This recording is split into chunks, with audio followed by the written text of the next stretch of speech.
वो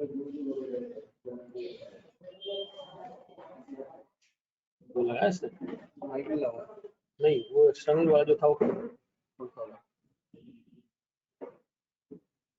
जो यहाँ इसके लिए हमने एक वो लगाया होता है, वो वायरलेस माइक वो कहाँ, वायरलेस, हाँ वो कहाँ गया? वायरलेस या तो मैं ये यूज कर रहा नहीं ये नहीं वायरलेस नहीं।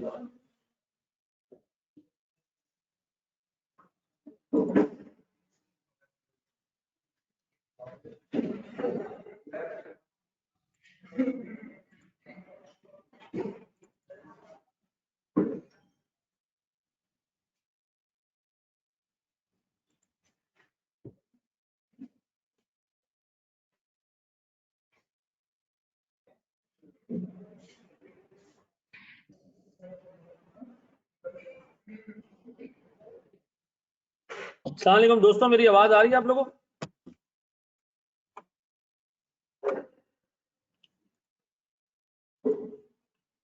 ऑनलाइन वाले दोस्तों मेरी आवाज आ रही है?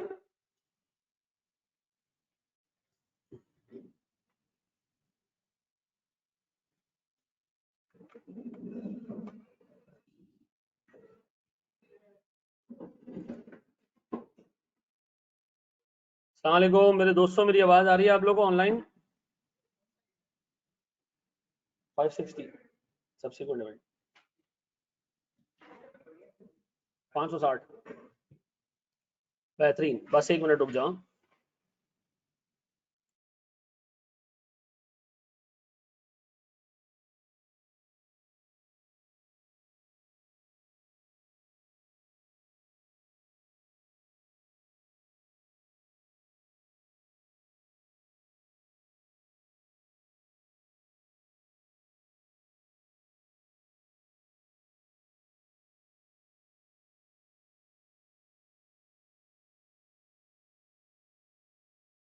चलो जी शुरू करें, अल्लाह का नाम लेके हम शुरू करें। अच्छा देखो सर, जिस ग्रिड में जो है वो ये स्टैंडर्ड फॉल करता है ना, उस ग्रिड के ठीक ठाक मार्क्स हैं और ये स्टैंडर्ड लास्ट टाइम टेस्ट नहीं हुआ है, ठीक है। और इस स्टैंडर्ड के इस दफा पूछे जाने के इम्कानात इफ नॉट 100% तो 90% तो लाजमी है। मतलब 10 में से 9 यूनिट ये चांस है कि इस स्टैंडर्ड में जरूर सवाल आए। लास्ट टाइम कंफर्मेशन पे 12 मार्क्स से सवाल आ चुका है, इस पे 10 मार्क्स का सवाल था। इस दफा इस पे सवाल मेरे हिसाब से लाजमी बनना चाहिए, एक अच्छा तगड़ा सवाल बनेगा इसके ऊपर। तो इस स्टैंडर्ड के हर एक एस्पेक्ट को हमने कवर करना है, ठीक है जी। देखिए स्टैंडर्ड के 2 एस्पेक्ट्स हैं, एक अकाउंटिंग का एस्पेक्ट है इसमें और एक ऑडिट का एस्पेक्ट है। दोनों मैं क्लास में कवर कराऊंगा। मैं ये इग्नोर करूंगा कि तुम लोगों ने अकाउंटिंग के अंदर ये चीज ऑलरेडी कवर की है, मैं तुमको छोड़ूंगा नहीं कुछ, ठीक है जी। स्टार्ट करें, अल्लाह का नाम लेके लगा दूं। बस एक सेकंड और रुक जाओ यार, वायरलेस माइक आ जा।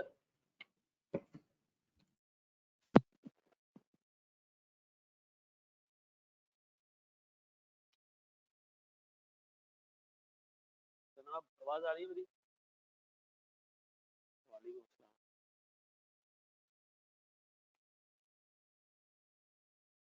चेंज हो गया माइक, चेंज हो गया, चेंज कर दिया, खुद ही हो गया, खुद ही हो गया। चलो जी सर प्लीज बोर्ड पे देखिएगा दोस्त।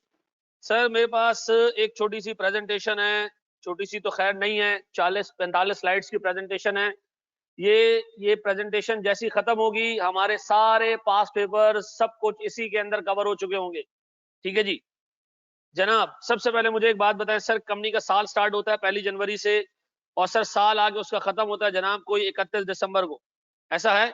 31 दिसंबर को साल खत्म हो रहा है, 1 जनवरी तो शुरू हो रहा है। ये कंपनी का फाइनेंशियल ईयर है। इस फाइनेंशियल ईयर में कंपनी ने बहुत सारी ट्रांजैक्शंस करनी है, बहुत सारे काम करने, ठीक है जी। जब साल के एंड में फाइनेंशियल स्टेटमेंट्स बन रहे होते हैं तो वो फाइनेंशियल स्टेटमेंट 31 दिसंबर तक के होते हैं, उससे आगे की चीजों के नहीं होते हैं। किसके होते हैं? 31 दिसंबर तक के होते हैं। लेकिन लेकिन लेकिन सर चूंकि फाइनेंशियल स्टेटमेंट्स बनाने में हमें लग जाएगा वक्त, कोई सर 2-2.5 महीने में लग जाते हैं। फाइनेंशियल स्टेटमेंट्स बनने में कोई 2-2.5 महीने लग जाते हैं सर। जब फाइनेंशियल स्टेटमेंट्स बनाने में 2-2.5 महीने लगते हैं तो इन 2-2.5 महीनों में बहुत सारे इवेंट्स ऐसे सामने आते हैं जो हमें लगता है कि यार एक साल शेयर होल्डर्स को कहां वेट कराएंगे। एक काम करो, इनको अभी बता दो, ठीक है जी। कुछ चीजें तो ऐसी होती हैं जो financial year, last financial year से पर्टेन करती हैं, कुछ ऐसी होती हैं जो पर्टेन नहीं करती हैं, ठीक है जी। तो जो पर्टेन करती हैं वो भी हम बताते हैं और जो नहीं पर्टेन करती हैं वो भी हम बताते हैं। तो मुझे बताओ मेरे पास फाइनेंशियल स्टेटमेंट्स कितने टाइम में कंप्लीट होते हैं, बन जाते हैं? सर कोई 2 महीने, 2.25 महीने लगते हैं। जब फाइनेंशियल स्टेटमेंट बन जाते हैं मेरे बच्चों, हम सबसे पहला काम क्या करते हैं? सर नहीं, ऑडिट तो चल रहा है ना साथ साथ में। ऑडिट तो 1 जनवरी से स्टार्ट हो गया आगे ऑडिटर ने काम शुरू कर दिया, वो थोड़ी बैठ के फाइनेंशियल स्टेटमेंट्स का वेट करता है जी। फाइनेंशियल स्टेटमेंट्स बन चुका है, ऑडिट हो चुका है इसका ऑलमोस्ट सर, ये हमने भेज दिया बोर्ड को। अच्छा, बोर्ड ने क्या करना है? बोर्ड ने अप्रूव करना है, लेकिन सर अप्रूव करने से पहले बोर्ड को थोड़ा सा टाइम तो दो पढ़ने का इसको। तो हमने क्या किया सर, बोर्ड को थोड़ा सा टाइम दिया। 15 मार्च को हमने बोर्ड ऑफ डायरेक्टर्स की मीटिंग बुलवाई और इस बोर्ड ऑफ डायरेक्टर्स की मीटिंग में हमने फाइनेंशियल स्टेटमेंट्स को अप्रूव करवा लिया। क्या करवा लिया? अप्रूव करवा लिया। मुझे एक बात बताओ, 31 दिसंबर से लेके 15 मार्च तक फाइनेंशियल स्टेटमेंट्स खुले पड़े हुए थे, जो एडजस्टमेंट आ रही थी हम उसको देखते जा रहे थे। लेकिन सर 15 मार्च को हमने कुरान ख्वानी करवा के ये सिलसिला बंद कर दिया। मुझे एक बात बताओ सर, मेरे पास 15 मार्च को जब बोर्ड फाइनेंशियल स्टेटमेंट्स अप्रूव करता है, हम करते क्या है पता है? हम वो फाइनेंशियल स्टेटमेंट्स उठाते हैं और Karachi stock exchange, Pakistan stock exchange, उस पे जो है वो उसके बैलेंस शीट और पीएनएल के पेज को सर फैक्स करवा देते हैं, ईमेल करवा देते हैं, ताकि ये बात किसको पता चल जाए? अवाम को पता चल जाए। सर अवाम को फाइनेंशियल स्टेटमेंट्स पूरे पूरे नहीं पता चलते हैं, लेकिन फाइनेंशियल स्टेटमेंट्स की बैलेंस शीट, पीएनएल की फिगर उनको एटलीस्ट पता चल जाती है। तो मुझे एक बात बताओ सर, 15 मार्च को इफेक्टिवली बोर्ड ने क्या करना है? फाइनेंशियल स्टेटमेंट्स अप्रूव कर लेने। अच्छा सुनो, जिस दिन बोर्ड फाइनेंशियल स्टेटमेंट्स अप्रूव करता है ना, उसी के एक दिन के फासले से ऑडिटर अपनी ऑडिट रिपोर्ट भी दे देता है। ऑडिटर अपनी ऑडिट रिपोर्ट भी दे देता है। आमतौर पे ये दोनों डेट्स पाकिस्तान में प्रैक्टिकली सेम रखी जाती हैं या एक दिन का फासला रखा जाता है। तो मुझे बताओ फाइनेंशियल स्टेटमेंट्स बनना कब शुरू होते हैं? 31 दिसंबर के। 1 जनवरी से खत्म कब हो जाते हो? 8 मार्च को। 8 मार्च को हम किसके पास भिजवा देते हैं इसको? बोर्ड के पास, ताकि बोर्ड इसको रिव्यू कर ले। 1 हफ्ते बाद मीटिंग होनी है। तो मुझे बताएं ऑडिट कब से शुरू होगा हमारा? 1 जनवरी से ऑडिट शुरू हो जाता है, इवन इससे भी पहले शुरू हो जाता है। प्लानिंग वगैरह करने के लिए, सारी चीजें करने के लिए हम दिसंबर के एंड पे टीम को भेज देते हैं, ठीक है जी। अब मुझे एक बात बताओ, ऑडिट भी कहां खत्म हो रहा है इफेक्टिवली? जिस दिन फाइनेंशियल स्टेटमेंट्स अप्रूव हो रहे हैं उसके एक दिन के फासले से ऑडिटर ने क्या दे देनी है? अपनी रिपोर्ट दे देनी है। ऑडिट खत्म, फाइनेंशियल स्टेटमेंट्स खत्म, ऐसे ही है सर। फिर क्या होगा सर? फिर क्या होगा मेरे बच्चों? ये फाइनेंशियल स्टेटमेंट्स हम भिजवाएंगे कहां पर? प्रिंटिंग के लिए। और सर ये 5-6 दिनों में प्रिंट होके आ जाते हैं। इसके साथ क्या प्रिंट होता है? Audit report. फाइनेंशियल स्टेटमेंट्स और ऑडिट रिपोर्ट प्रिंट हो जाती है दोनों। किस तारीख को प्रिंट हुई है? ये 20 को प्रिंट हुई। 20 को हमने क्या किया? शेयर होल्डर्स के पास इसको भेज दिया। शेयर होल्डर्स को जब आप अपने financial statements with the audited report भेजते हो, क्या एक्सपेक्ट करते हो उनसे? कि बेटा ये फाइनेंशियल स्टेटमेंट्स पढ़कर आना, हम एजीएम करने वाले हैं, उस एजीएम में इस पे बहस होगी। 12 मार्च को एजीएम है। किस तारीख को? 12 मई को एजीएम है, ऐसा। तो सर वो बंदा क्या करता है? 12 तारीख तक एजीएम, जब एजीएम होनी है तो सर वो सारी की सारी चीजें पहले से देख के आते हैं। मुझे एक चीज ये बताओ, गौर से सुनो, फाइनेंशियल स्टेटमेंट्स बनना कब शुरू हुए? 1 जनवरी से। कंप्लीट कब हुए? तकरीबन 8 मार्च तक। अप्रूव कब हुए? 15 मार्च तक। 15 मार्च के बाद जब फाइनेंशियल स्टेटमेंट्स अप्रूव हो गए, उसके नेक्स्ट डे में ऑडिट रिपोर्ट मिल गई। हमने ये दोनों चीजें क्या की? प्रिंटिंग के लिए भेज दी। 4-5 दिनों में प्रिंट हो गया आगे। किस तारीख तक प्रिंट हो गया आगे? 20 मार्च तक। 20 मार्च को हमने क्या किया? इसको उठा के शेयर होल्डर्स को भेज दिया। शेयर होल्डर्स से हमने क्या कहा? सर 21 दिन का टाइम है, आप इसको रीड करो, देखो, सारे मामला देखो, हम एजीएम करने वाले हैं। 21 दिन के बाद हमने क्या की? एजीएम की। मेरा सवाल है तुमसे, किस दिन पब्लिक के पास ऑडिट रिपोर्ट जा रही है? किस दिन पब्लिक के पास ऑडिट रिपोर्ट जा रही है? 20। किस दिन मैनेजमेंट के पास ऑडिट रिपोर्ट जा रही है? ना, किस दिन मैनेजमेंट? 15 या 16 तारीख को। गौर से देखना इवेंट्स। मैनेजमेंट के हाथ में ऑडिट रिपोर्ट किस दिन जा रही है? मे भी 15, मे भी 16, मे भी 17, एक आध दिन के फासले से, ठीक है जी। 15 को फाइनेंशियल स्टेटमेंट्स अप्रूव होते हैं, उसके नेक्स्ट डे हम ऑडिट रिपोर्ट दे देते हैं, ठीक है ना। उसके नेक्स्ट डे हम ऑडिट रिपोर्ट दे देते हैं जी। अब बताएं सर, पब्लिक के पास ऑडिट रिपोर्ट कब जा रही है? प्रिंटिंग के बाद 20 तारीख के बाद, ऐसा। ये बात समझ आती है? देखो ये दोनों डेट्स याद रखना, ये दोनों डेट्स याद रखना। पब्लिक के पास ऑडिट रिपोर्ट का एक्सपोजर कब है और मैनेजमेंट के पास ऑडिट रिपोर्ट का एक्सपोजर कब है। हम असल में स्टैंडर्ड को उस तरह पढ़ते हैं जिस तरह स्टैंडर्ड में चीजें लिखी हुई हैं। हम ये भूल जाते हैं कि सर जो डिलीवरेबल्स हैं वो आवाम को कब मिले, वो मैनेजमेंट को कब मिले। फिर जब अपना जवाब ड्राफ्ट कर रहे होते हैं ना, ये डेट समय याद नहीं आती कि हमने आवाम को कब दिए फाइनेंशियल स्टेटमेंट्स और सर मैनेजमेंट को हमने कब दिया। सर हमने मैनेजमेंट सॉरी ऑडिट रिपोर्ट हमने मैनेजमेंट को कब दी। ऑडिट रिपोर्ट हम कब देते हैं मैनेजमेंट को, फाइनेंशियल स्टेटमेंट्स अप्रूव होने के नेक्स्ट डे दे देते हैं, मे भी एक दिन बाद, मे भी 2 दिन बाद। सर अवामुन नास को फाइनेंशियल स्टेटमेंट्स के साथ ऑडिट रिपोर्ट कब मिलती है। अच्छा, अब मेरा एक सवाल है सर, मेरा एक सवाल है, गौर से देखना मेरे बच्चों, गौर से देखना। मेरा एक सवाल ये सर, फाइनेंशियल स्टेटमेंट्स में चेंजेस किस दिन तक आ सकती है। सर इन 2 डेट्स के बीच में जो भी फाइनेंशियल स्टेटमेंट्स में जो भी हमारे सामने कोई इवेंट आ रहा है ना, यानी 1 जनवरी से लेके 15 मार्च तक जो इवेंट आ रहा होता है, हम उसको उठा के चेक करते हैं। कहीं ऐसा तो नहीं है कि इवेंट 31 दिसंबर पे मौजूद था और हमें पता अब चला। जैसे मिसाल के तौर पे हमने सर 5 जनवरी को इन्वेंट्री बेची, पता चला इन्वेंट्री खराब थी, तो इन्वेंट्री कोई 31 दिसंबर के बाद थोड़ी खराब हुई है। इन्वेंट्री कब से खराब पड़ी है सर, 31 दिसंबर से। इसका मतलब 31 दिसंबर में मुझे इसकी एडजस्टमेंट ले लेनी चाहिए थी। सर मुझे 5 जनवरी को पता चलता है कि हमारे एक डेटर ने बैंकरप्सी फाइल कर दी है, भाई वो बैंकरप्ट हो गया, तो क्या वो रातों रात बैंकरप्ट हुआ है? नहीं सर, वो तो 31 दिसंबर में बैंकरप्ट रहा होगा। ठीक है जी।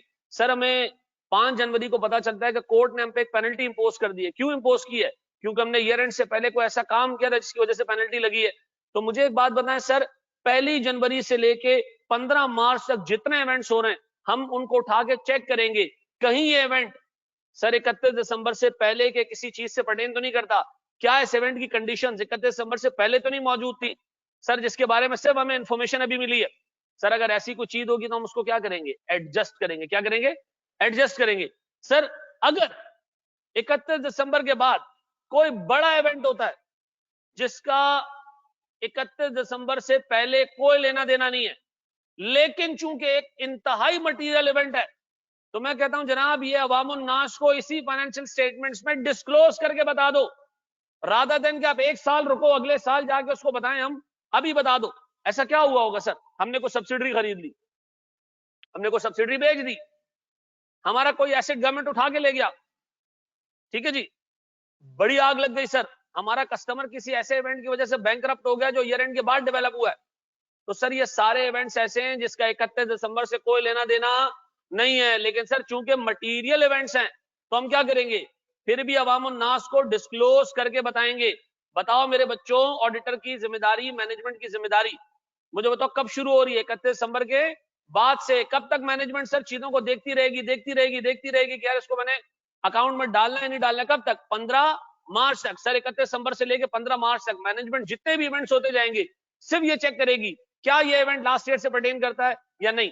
अगर पर्टेन करता है हाँ, तो इसको 31 दिसंबर पे एडजस्ट करो, और अगर पर्टेन करता है नहीं, तो सर फिर हम क्या करेंगे, देखेंगे ये मटीरियल है या इमटीरियल है। मटीरियल है तो हम क्या करेंगे सर, डिस्क्लोज करेंगे। इमटीरियल तो हम क्या करेंगे, इग्नोर करेंगे। फिर रिपीट कर रहा हूं, मैनेजमेंट ने 1 जनवरी से 15 मार्च तक, जब तक फाइनेंशियल स्टेटमेंट्स अप्रूव नहीं हुए, क्या करने, जितने इवेंट्स होने, सेल्स हो रही है तो उठा के हम चेक करेंगे, बेड डेट्स आ रहे हैं तो उठा के हम चेक करेंगे, ठीक है जी, इन्वेस्टमेंट्स की वैल्यू नीचे जा रही है हम उठा के चेक करेंगे, कोई फ्रॉड मिल गया तो हम उठा के चेक करेंगे, कोई मिस्टेक मिल गई तो हम उठा के चेक करेंगे, क्या ये इवेंट ईयर एंड से पहले का है या नहीं है। अगर सर जवाब आता है ईयर एंड से पहले का पर्टेन करता है तो हम क्या करेंगे, उसको एडजस्ट। और अगर सर जवाब आता है ईयर एंड से पहले का नहीं है तो हम क्या करेंगे, मटीरियलिटी चेक करेंगे। अगर मटीरियल है तो हम क्या करेंगे, अवामुन नास को 1 साल रुकवाएंगे नहीं, अभी बता देंगे। और सर अगर सर इमटीरियल है तो हम उसको क्या करेंगे, इग्नोर करेंगे। इसका मतलब है सर वो कौन सा पीरियड है जिसमें मैनेजमेंट ने अपनी आंखें खोल के रखनी है जी, 1 जनवरी से लेके 15 मार्च तक, ये वो टाइम है जिसमें ऑडिटर भी अपनी आंखें खोल के रखेगा, मैनेजमेंट भी अपनी आंखें खोल के रखेगी। मैनेजमेंट की जिम्मेदारी भी है कि वो सब्सिक्वेंट इवेंट्स ढूंढे जो ईयर एंड से पर्टेन करते, मटीरियल है और ईयर एंड से पर्टेन नहीं करते। और सर ऑडिटर की भी जिम्मेदारी है कि वो सब्सिक्वेंट इवेंट ढूंढे जिसको फाइनेंशियल स्टेटमेंट्स में एडजस्ट या डिस्क्लोज करना है। बताओ 2 लोगों की जिम्मेदारी है क्या ढूंढने की, ऐसे सब्सिक्वेंट इवेंट ढूंढना जिसको या तो एडजस्ट करना है या डिस्क्लोज करना है। किसकी जिम्मेदारी, मैनेजमेंट की भी। और बताओ सर आंखें खोलनी कब है हमने, 1 जनवरी से, और बंद कब करनी है सर, मैनेजमेंट 15 मार्च को बंद कर देगी, ऑडिटर शायद इससे 1 दिन आगे या 2 दिन आगे, जब तक ऑडिट रिपोर्ट है उस दिन अपनी आंखें बंद करेगा, ऐसा? तो बताओ सर, दोनों को चौकन्ना कब कब तक रहना है? मैनेजमेंट को फाइनेंशियल स्टेटमेंट्स की अप्रूवल डेट तक और ऑडिटर को अपनी ऑडिट रिपोर्ट डेट तक, ऐसा? क्या मैं ये कह सकता हूं कि सर मेरे लिए जो रेलेवेंट पीरियड है वो सिर्फ ये, ऐसा? सिर्फ ये पीरियड है, सिर्फ ये पीरियड, ऐसा? ये बात समझ आती है? सर मैं अप्रिशिएट करूंगा कि आप ये पूरा चार्ट अपने पास नोट करो। जितना अच्छे तरीके से नोट करोगे उतना अच्छे तरीके से ये स्टैंडर्ड समझ आएगा। ठीक है जी, नोट करें सर, शाबाश, एक चीज नहीं छोड़नी है, मुकम्मल नोट करना, मुकम्मल। तो हमने फिर ऑर्डर पे जिम्मेदारी डाली हुई है ना कि उससे भी एक्टिव काम करना है, ठीक है ना? और अगर नहीं पता चले तो आगे फिर हमारे पास 2 और पॉसिबिलिटीज भी आ रही हैं, वो भी, ठीक है जी। याइजा कौन सा है? 560।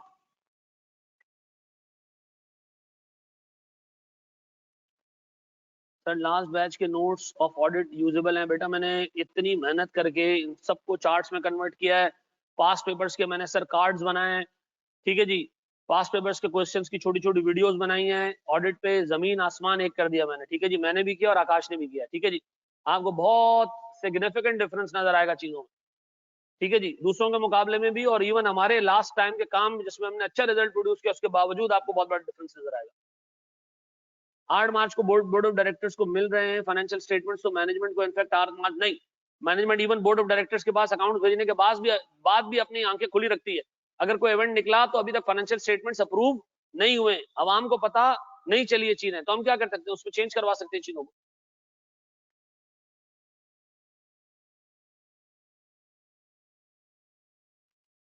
मैं भी ये भी टिप्स पर डाल देना, कोई टेंशन नहीं, ठीक है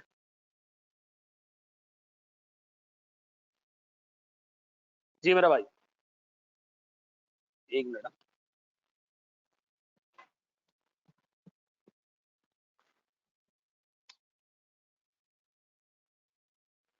वेरी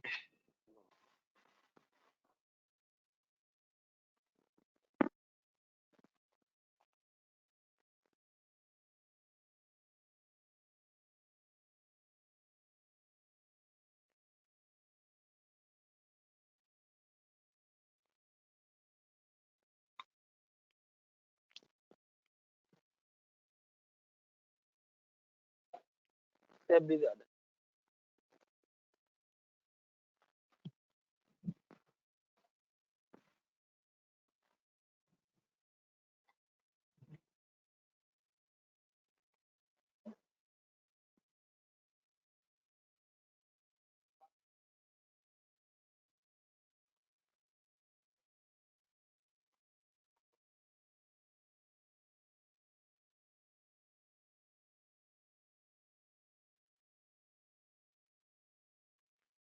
जी मेरा भाई, बढ़े हम आगे।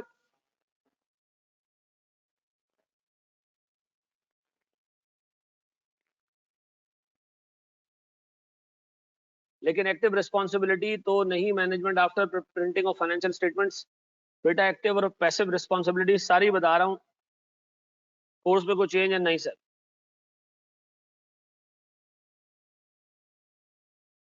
अब्दुल बासित सारी चीजें बता रहा हूँ।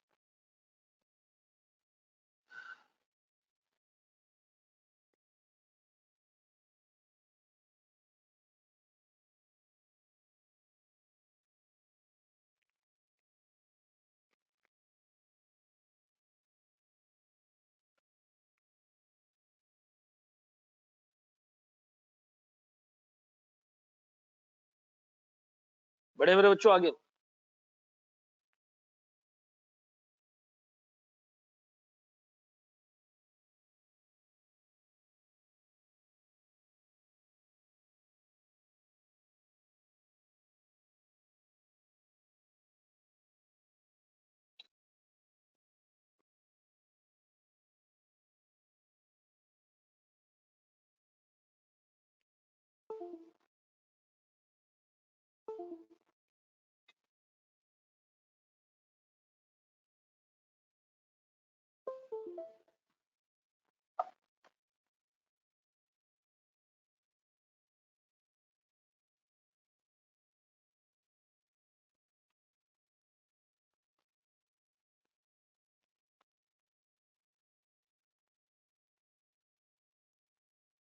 जी मेरे बच्चों, मेरी आवाज आ रही है?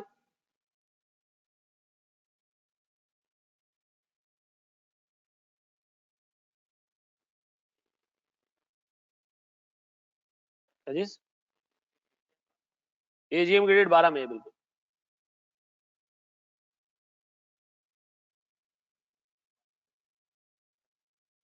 बारह अप्रैल कर दो यार, कोई टेंशन नहीं है।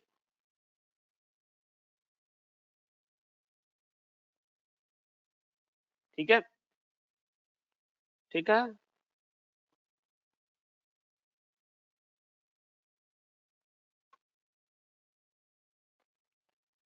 जी मेरे बच्चों, पढ़े एक स्टेप आगे।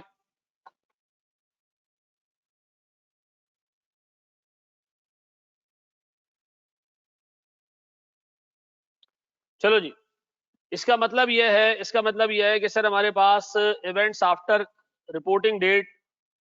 मेरे बच्चों, ऑनलाइन वाले बच्चों, मेरी आवाज आ रही है आप लोगों को? क्या मेरी आवाज आ रही है?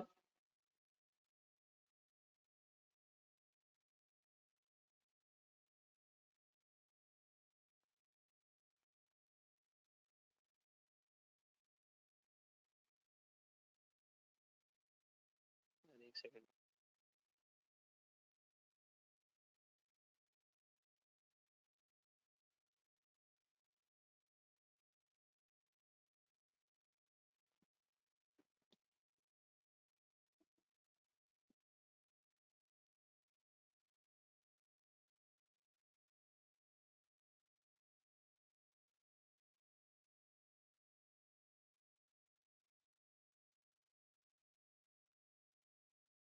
एक सेकंड रुक जाओ।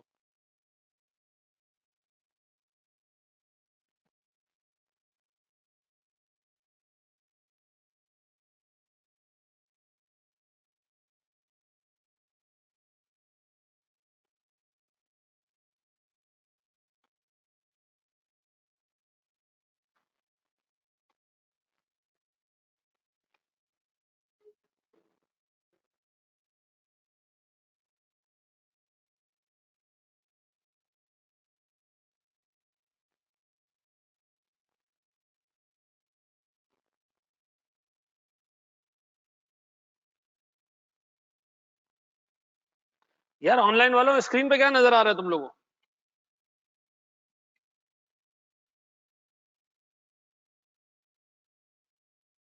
चलो सही है, बस सही है। मैं यहां से देख लेता हूँ तुम्हारे कमेंट्स, छोड़। चलो जी, मुझे एक बात बताएं सर, मेरे पास इवेंट्स आफ्टर रिपोर्टिंग डेट तीन तीन सर दो टाइप के हैं। एक मेरे पास एडजस्टिंग इवेंट है, दूसरा नॉन एडजस्टिंग इवेंट है। एडजस्टिंग इवेंट का मतलब है वो इवेंट जो subsequent to the year end हुए, लेकिन उनकी निशानी एग्जिस्ट करती है कि वो ईयर एंड के ऊपर मौजूद थे, उनका इंपैक्ट ईयर एंड के ऊपर मौजूद था, उनकी कंडीशन ईयर एंड पे मौजूद थी। और सर नॉन एडजस्टिंग इवेंट वो इवेंट्स हैं जिनकी एग्जिस्टेंस ईयर एंड के बाद डेवलप हुई है, और सर इनकी कोई कंडीशन ईयर एंड से पहले मौजूद नहीं थी। मैं मिसाल देता हूं सर, हमारे गोडाउन में आग लग गई 5 जनवरी को। हमारे गोडाउन में 5 जनवरी को आग लग गई। तो मुझे बताओ, जब आग लगी हमारे गोडाउन में 5 जनवरी को, क्या ये इवेंट ईयर एंड से पहले पर्टेन करता है? ईयर एंड से पहले से किसी किसी चीज से पर्टेन करता? नहीं सर। मैंने मार्केट में लोगों को ये कहते हुए सुना है कि ईयर एंड के बाद तूफान आया, अगर बादल पहले से जमा थे तो ये एडजस्टिंग इवेंट है। इन्ना लिल्लाहि व इन्ना इलैहि राजिऊन। ठीक है जी, इन्ना लिल्लाहि व इन्ना इलैहि राजिऊन। ठीक है जी। नहीं भैया, याद रखना, जो इवेंट ईयर एंड के बाद हुआ है, ठीक है जी, लॉस ईयर एंड के बाद हुआ है, इवेंट का भी नहीं, मसला होता है लॉस का। क्या वो लॉस ईयर एंड के बाद हुआ है? हाँ सर, लॉस ईयर एंड के बाद हुआ है, तो सर मेरे पास वो एडजस्टिंग इवेंट नहीं है। ऐसा सर, मैं इसको आगे बढ़ा दूं? मैं आगे बढ़ाऊं इसको सर? प्लीज बोर्ड पे देखते रहिएगा जी। इसको इसको कॉपी करने की जरूरत है?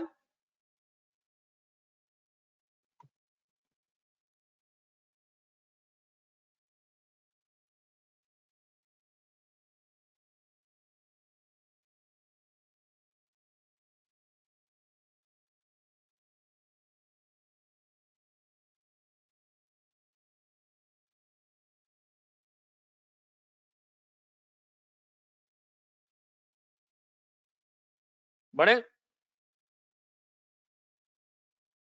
सर?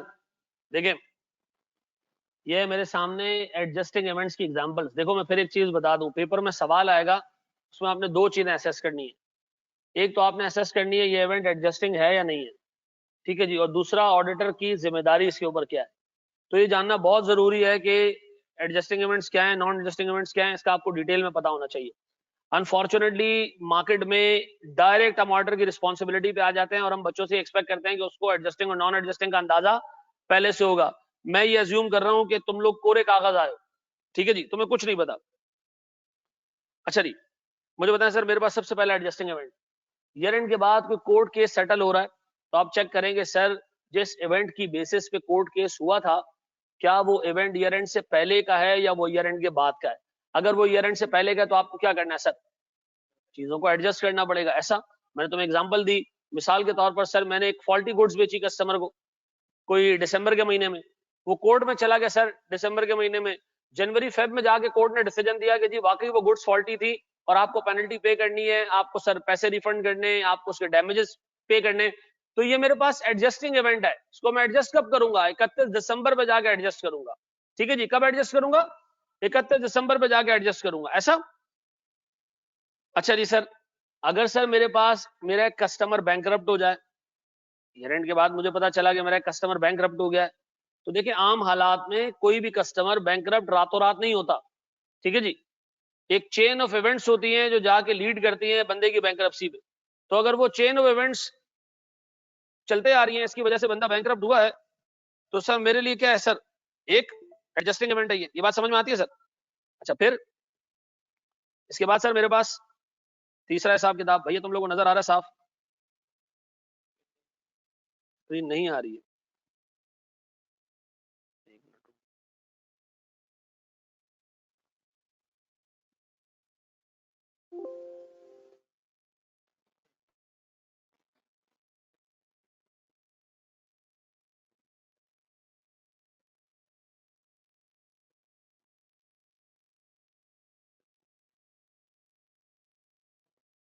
अब आना शुरू होगी।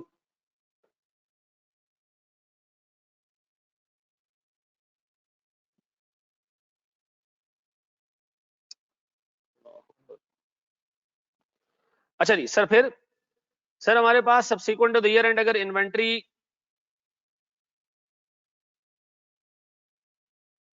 अच्छा जी सर हमारे पास जो है वो subsequent to the year end मैंने इन्वेंट्री बेची और पता चला जी कि वो इन्वेंट्री खराब है, ठीक है जी, वो कॉस्ट से कम पे बिकी है, कॉस्ट से कम पे बिकी है, सीधा सीधा इंडिकेटर है कि जनाब अगर कॉस्ट से कम पे बिकी है तो ये इन्वेंट्री चेक करो ईयर एंड के ऊपर भी खराब थी या नहीं थी। अब देखो आमतौर पर ईयर एंड पे वो खराब थी, हम अज्यूम करेंगे अनलेस के कोई इवेंट ऐसा हमारे सामने आ गया जो हमें सोचने में मजबूर करे कि वो ईयर एंड के ऊपर खराब नहीं थी। याद रखना कस्टमर का बैंकरप्ट होना बाय डिफॉल्ट एक एडजस्टिंग इवेंट है, अनलेस के प्रूव हो सके कि कस्टमर किसी ऐसे इवेंट की वजह से बैंकरप्ट हुआ जो ईयर एंड के बाद आया है। सर इन्वेंट्री जब कॉस्ट से कम पे बिकती है ईयर एंड के बाद, बाय डिफॉल्ट ये अज्यूम किया जाता है कि एडजस्टिंग इवेंट है, अनलेस कि आप ये चीज जस्टिफाई कर सको कि ये एडजस्टिंग इवेंट नहीं है, किसी सब्सिक्वेंट दूसरे इवेंट की वजह से मामला हुआ है। ऐसा अब बताएं सर मेरे पास उसके बाद, सर मेरे पास subsequent to the year end, और तो सुनो, देखो ये सवाल से फाइनल में आ चुका है, ठीक है। एक बंदे ने एक जमीन बेची, 5 लाख रुपए की जमीन बेची, कितने की, 5 लाख की। 5 लाख की जमीन बेचने के बाद उसको ये बात सामने वाली कस्टमर ने कहा कि मैं आपको 5 लाख रुपए दे रहा हूं, आपको 50,000 रुपए और दूंगा मैं अगर मुझे गवर्नमेंट ऑफ पाकिस्तान ने इस जमीन पे होटल बनाने की इजाजत दे दी। किसकी, होटल बनाने की इजाजत दे दी। मैंने सेल्स बुक कर ली 5 लाख रुपए के ऊपर, subsequent to the year end पता चला कि वाकई उस बंदे को होटल खोलने की इजाजत मिल गई, तो सर मुझे उसने 50,000 रुपए और दिए। क्या सर मैं इसको ईयर एंड के ऊपर एडजस्ट करूं, अपने गेन ऑन डिस्पोजल को इंक्रीज कर दूं, या मैं कहूं नहीं ये subsequent to the year end कोई इवेंट है। नहीं सर ये मेरे पास एडजस्टिंग इवेंट है। क्यों, वो कह रहा है भैया फाइनलाइजेशन ऑफ परचेज और sales price after the year end, ठीक है जी, जो हमने ईयर एंड से पहले बेचे हैं लेकिन प्राइस उसकी फाइनलाइज हो रही है कब, ईयर एंड के बाद, तो सर याद रखिएगा वो क्या होंगे, एडजस्टिंग इवेंट होगी। ये दिमाग में रखना, ये कह रहे हैं कि हमने एसेट बेच दिया है, उसके पैसे बाद में फाइनलाइज हो रहे हैं, ये नहीं कह रहा कि एसेट का बेचना बाद में फाइनलाइज हो रहा है। ऐसा भी हो सकता है कि मैं किसी को जमीन बेचूं और मैं कहूं जनाब अगर गवर्नमेंट ऑफ पाकिस्तान तुम्हें इजाजत दे दे होटल बनाने की तो तुम जमीन रख लेना, अदरवाइज तुम्हें जमीन क्या कर देना, वापस कर देना। तो मुझे बताओ क्या मैंने रिस्क एंड रिवॉर्ड जमीन के ट्रांसफर कर दिए हैं? नहीं, नहीं ट्रांसफर किए मैंने, नहीं ट्रांसफर किए। क्यों, जब तक उसको होटल खोलने की इजाजत नहीं मिलती मैं रिस्क एंड रिवॉर्ड कंसिडर करूंगा कि मैंने ट्रांसफर। अब बाद में सर अगर सर ये चीज पता चलती है कि उस बंदे को होटल खोलने की इजाजत मिल गई, ये एडजस्टिंग इवेंट नहीं है। यहां मैंने उसको जमीन बेच दी है, फड्डा सिर्फ किसके ऊपर है? फाइनलाइजेशन ऑफ प्रोसीड्स के ऊपर, प्राइस के ऊपर। अगर सर सिर्फ price subsequent to the year end finalise हो, ये मेरे पास क्या होगा सर? एक एडजस्टिंग इवेंट होगा। ऐसा बताया मैंने, मोटे मोटे एडजस्टिंग इवेंट, कोर्ट केस का आना सर, बेड डेट्स बुक होना subsequent to the year end, sir मेरे पास एनआरवी के कॉस्ट से कम पे स्टॉक का बेचना, फाइनलाइजेशन ऑफ प्रोसीड्स। फिर सर सब्सिक्वेंटली कोई फ्रॉड या कोई एरर आइडेंटिफाई हो गया जो मैंने फाइनेंशियल स्टेटमेंट्स बनाते हुए बुक किया, सीधी बात उसको एडजस्ट कर लो। ये कौन सा इवेंट है? एडजस्टिंग इवेंट है भाई। सेल्स गलत बुक कर दी थी, रिवर्स कर दो, एडजस्ट कर दो। सर सेल में जीरो ज्यादा डल गया था, एडजस्ट कर दो। सर फ्रॉड हुआ है, पता चला कि सर हमारे कुछ एसेट्स चोरी हो चुके हैं ईयर एंड से पहले, अब जाके पता चला कि जी हमारी कुछ मशीन जो है वो चोरी हो चुकी है, एक पर्टिकुलर जगह पे पड़ी हुई थी, नहीं है वो, तो उसको एडजस्ट कर लो। ठीक है जी। इमटेरियल हो तो हम उसको आमतौर पर इग्नोर करते हैं, लेकिन सर मटेरियल तो उसको एडजस्ट करते हैं। हाँ जी, क्या है फिर जनाब हमारे पास? Return of defective inventory after year end. ये इतना इंपॉर्टेंट एस्पेक्ट है ऑडिट के हिसाब से। सर सब्सीक्वेंट इवेंट का सवाल हो या कंफर्मेशन का सवाल हो, ये एग्जामिनर का फेवरेट एरिया है कि वो कहता है हमने गुड्स बेची और subsequent to the year end क्या हो गए? सेल्स रिटर्न हो गई। तो सर सेल्स रिटर्न क्यों होती है? खराबी की वजह से हुई होंगी। अगर वो खराबी ईयर एंड से पहले मौजूद थी, गुड्स के ट्रांसफर करते वक्त मौजूद थी, तो ये क्या है मेरे पास? एक एडजस्टिंग इवेंट है। सर बाज़ औक़ात स्पेसिफिकेशन फेलियर की वजह से रिटर्न आता है। मैंने एक बंदे को गुड्स बेची, उसने मुझे वापस कर दी, उसने कहा भैया मसला ये मैंने तुमसे मांगी कुछ थी, तुमने भेज कुछ दी। ये एडजस्टिंग इवेंट नहीं है, ये एडजस्टिंग इवेंट नहीं है। वो किसकी बात कर रहा है? खराब गुड्स हैं, उनकी एनआरवी के एडजस्टमेंट की बात कर रहे हैं। तो मुझे बताओ सर मैं एनआरवी के एडजस्टमेंट करूंगा इसके अंदर? ये सर देखो मैं एक एक को अभी पूरा एक्सप्लेन करूंगा, मैं भी सिर्फ सरसरी तौर पर इस पर बात कर रहा हूं, मैंने भी डिटेल में इस पर बात करनी है। बताएं जी। इसके बाद सर इस 7 पॉइंट को सिर्फ नोट कर लो, आगे इस पे 4 स्लाइड्स बनी हुई है जो हमने देखनी है डिटेल में। ठीक है जी। Subsequent to the year end अगर गोइंग कंसर्न का इशू आ जाए, फिर चाहे इवेंट एडजस्टिंग हो या नॉन एडजस्टिंग हो, हम उसको एडजस्टिंग मानते हैं। ठीक है जी। Subsequent to the year end sir हमारी फैक्ट्री में आग लग गई, इतनी बड़ी आग लगी subsequent to the year end, इतनी बड़ी आग लगी कि फैक्ट्री जल के राख हो गई और अब हमें लग रहा है कि 12 महीने हम सर्वाइव नहीं कर पाएंगे। ये एडजस्टिंग इवेंट है नॉन एडजस्टिंग? नॉन एडजस्टिंग है। नॉन एडजस्टिंग को फायर कब लगी है? ईयर एंड के बाद लगी है। लेकिन सर इसका मैग्नीट्यूड इतना बड़ा है कि अगले 12 महीने हम सर्वाइव नहीं कर पाएंगे, तो हम तब भी इसको क्या ट्रीट करेंगे? सर एक एडजस्टिंग इवेंट ट्रीट करेंगे। ऐसा देखो बेटा, मैं एक एक को खोल खोल के एक्सप्लेन कर रहा हूँ, ये बेसिक समझ आ गई सबकी। मुझे बताओ सर मेरे पास सेटलमेंट ऑफ कोर्ट केस है जो इंपॉर्टेंट है, जो एग्जामिनर का फेवरेट है। सर मेरे पास सब्सिक्वेंट बैंकरप्सी, ये एग्जामिनर का फेवरेट है। सर मेरे पास जो तीसरा एनआरबी लॉसेज है, ये एग्जामिनर का फेवरेट है। और मेरे पास जो छठा पार्ट है इसके अंदर रिटर्न ऑफ डिफेक्टिव गुड्स, ये एग्जामिनर के फेवरेट एरियाज हैं जिसपे वो क्या क्या पूछता है? सवाल पूछता है। ऐसा बड़े हम एक स्टेप आगे। जी मेरा बच्चा, फर्क नहीं पड़ता, अभी आ रहे हैं 7 केसेस में इस पे कराऊंगा, रुक जाओ बेटा। मैं फिर एक चीज रिपीट कर दूं, देखो जिन बच्चों का पेपर रुक के वापस आया है, अल्लाह के वास्ते वो 10 मिनट के लिए ये भूल जाएं कि उन्होंने ये पेपर 1 या 2 दफा दिया हुआ है, वो अज्यूम करें वो पहली दफा पेपर दे रहे हैं। अदरवाइज ये चीज दिमाग में घुस जाए ना कि मुझे सब आता है, इससे बड़ी कोई बीमारी नहीं है, फिर आप जो है ना और ज्यादा जलील होते हो। ठीक है जी। जो चीज करवा रहा हूं अल्लाह के वास्ते साथ साथ कॉपी करते जाओ, लिखते जाओ साथ साथ, छोड़ो नहीं इसको। बड़े हम आगे sir. These events are parallel to the audit, बिल्कुल सही, बिल्कुल अब्दुल हसीब।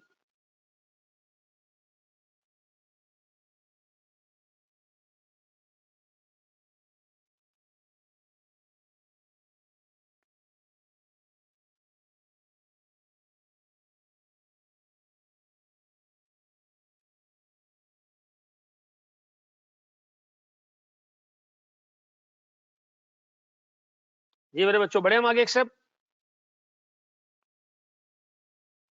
नहीं बेटा, अभी तो देखता जा आगे, शाबाश। आओ मेरे बच्चों, सबसे पहले अपने पास हेडिंग डालोगे कोर्ट केस की। इसकी कोर्ट केस की, अल्लाह के वास्ते दिमाग हाजिर रखना, दिमाग हाजिर रखना। पहली एग्जांपल, 6 एग्जांपल्स हैं कोर्ट केस के ऊपर, 6 एग्जांपल्स हैं। एक एक करके हम चीजों को पिक करेंगे और जितना डिटेल में इसको लिखोगे उतना ज्यादा अच्छे तरीके से चीजें याद आ रही होंगी। मेरे बच्चों, सबसे पहले एक बात बताओ सर, एक इवेंट हुआ ऑब्लिगेटिंग इवेंट, फॉल्टी गुड्स हमने बेची कस्टमर को, गलत चीज हमने कस्टमर को बेच दी जिससे कस्टमर को नुकसान हो गया, ये एक इवेंट है। ये क्या है जनाब? ये एक इवेंट है। सर इस इवेंट के बाद क्या हुआ? वो बंदा चला गया लिटिगेशन में, कोर्ट केस में चला गया। कोर्ट केस में गया, उसने कहा जनाब मैं कंपनी को छोड़ूंगा नहीं, मैं आपको छोड़ूंगा नहीं, आपने मुझे फॉल्टी गुड्स दी, मैंने आगे अपने कस्टमर्स को बेचा, उनको भी नुकसान हुआ, मुझे भी नुकसान हुआ, सारे नुकसान की भरपाई तुमने करनी है। सर ये सारे काम हो रहे थे ना, तो दरम्यान में रिपोर्टिंग डेट आ गई। ऐसा दरम्यान में क्या आ गई? रिपोर्टिंग डेट आ गई। फैसला नहीं हुआ अभी कोर्ट का। रिपोर्टिंग डेट के बाद ना कोर्ट ने डिसीजन दे दिया, आप लोग जानती हैं आपने वाकई ये गलत काम किया है। ठीक है जी। अब बताएं, ये सारी बातें मुझे फाइनेंशियल स्टेटमेंट्स अप्रूवल डेट से पहले पता चल गई हैं कि मुझ पे पेनल्टी लगी है। मुझे बताओ क्या इस पेनल्टी का इम्पैक्ट मैं रिपोर्टिंग डेट के बाद बुक करूं या मैं रिपोर्टिंग डेट पे बुक करूं? रिपोर्टिंग डेट पे बुक करूं। ये मेरे पास कौन सा इवेंट है सर? ये मेरे पास एडजस्टिंग इवेंट है। ऐसा ये मेरे पास कौन सा इवेंट है जनाब? एडजस्टिंग इवेंट है। मैंने लिखा हुआ जनाब, दो decision of the court is announced after the year and but the event took place before the year and, so it's an adjusting event. ठीक है जी। दो decision of the court is announced after the year and but event took place before the year and, so it's an adjusting event. ऐसा है मेरे बच्चों? 6 example है sir इसके ऊपर, दिमाग आगे रखना। बड़े एक स्टेप आगे।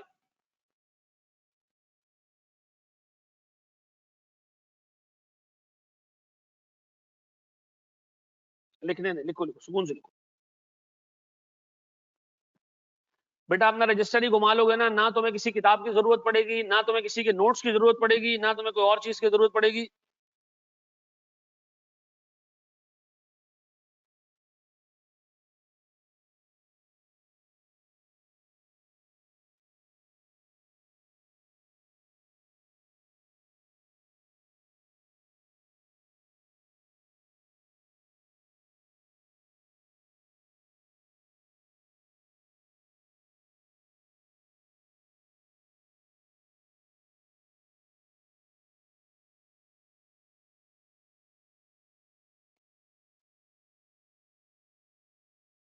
जी मेरे बच्चों, बढ़े हम आगे,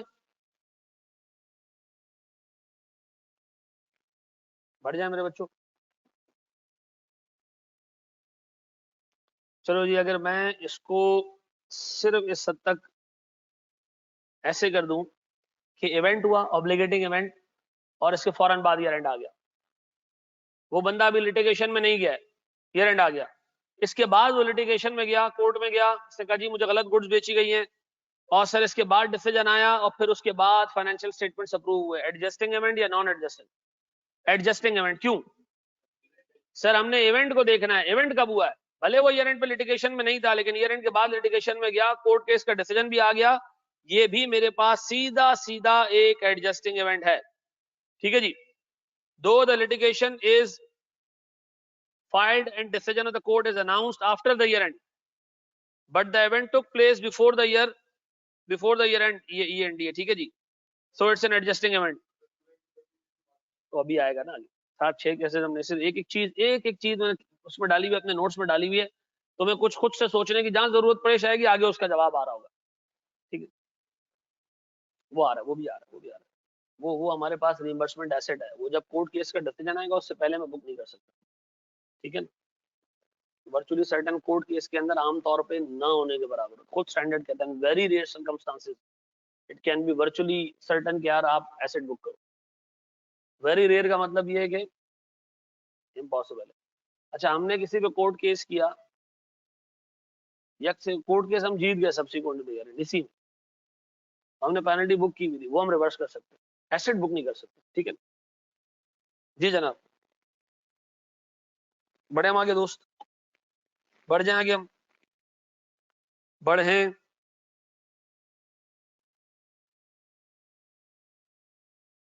बेटा मोस्ट इंपॉर्टेंट चीज, ये आगे बार बार पूछूंगा, इवेंट हुआ, लिटिगेशन में चले गए, ईयर एंड आ गया, कद्दू कुछ नहीं हुआ, इवन फाइनेंशियल स्टेटमेंट भी अप्रूव हो गए, अब भी कुछ नहीं हुआ, कोर्ट में केस लटक रहा है, अब बताओ क्या करूं?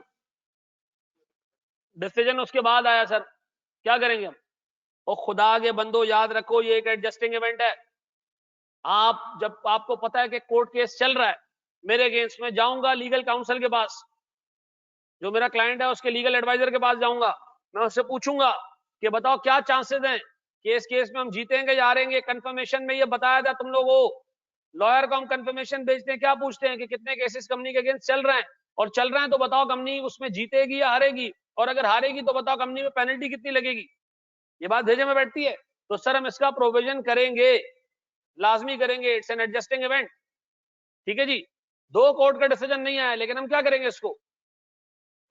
सर इसका प्रोविजन बुक करेंगे ऐसा। तो मुझे बताओ सर, हमारे लिए अभी रेलेवेंट चीज क्या है? सबसे रेलेवेंट चीज, इवेंट कहां हुआ है? इवेंट कहां हुआ है? अगर ये इवेंट ईयर एंड से पहले हुआ है ना, तो मुझे खच्चल ख्वारी करनी पड़ेगी, मुझे जाके पेनल्टी की प्रोविजन की अमाउंट ढूंढनी पड़ेगी, ऐसा। अगर पेनल्टी के चांसेस हैं तो बिल्कुल प्रोविजन बनेगा, बिल्कुल सही। डिस्क्लोज नहीं करना है, प्रोविजन बनाना है, डिस्क्लोज नहीं करना है, प्रोविजन बनाना है। फिर रिपीट कर दूं, डिस्क्लोज नहीं करना, प्रोविजन बनाना है, अल्लाह के वास्ते। इवेंट ईयर एंड से पहले हुआ है, फाइनेंशियल इंपैक्ट ईयर एंड पे आना चाहिए, अकाउंट्स एडजस्ट होंगे। क्या चीज? नहीं नहीं नहीं नहीं, मुझ पे पेनल्टी लगी है, वर्चुअली सर्टन नहीं, प्रोविजन के लिए सर्टेनिटी नहीं चाहिए, प्रोबेबल इफेक्ट चाहिए। 50% से ज्यादा चांसेस है मुझ पे पेनल्टी लगेगी, मैं प्रोविजन बुक कर लूंगा, ठीक है ना? फिर हम डिस्क्लोज करें जनाब, प्रोविजन बुक करेंगे।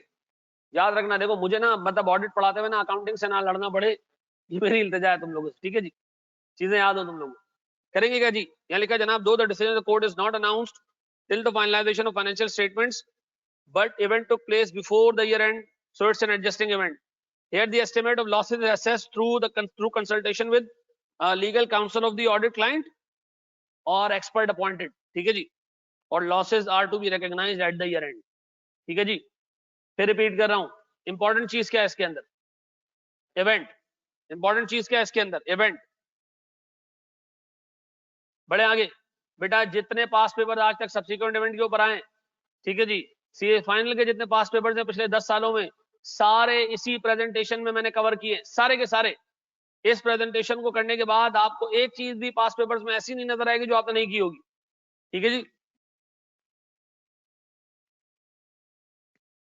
आगे बढ़े, पीछे रहे।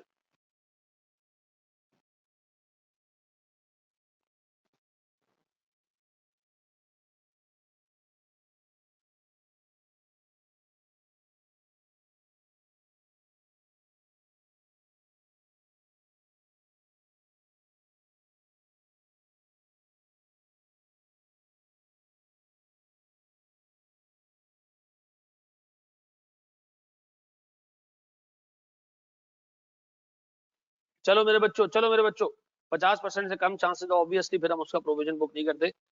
चलो मेरे बच्चों, सर अब बताएं इसके बाद सर, चौथी एग्जाम्पल। गर्मी लग रही है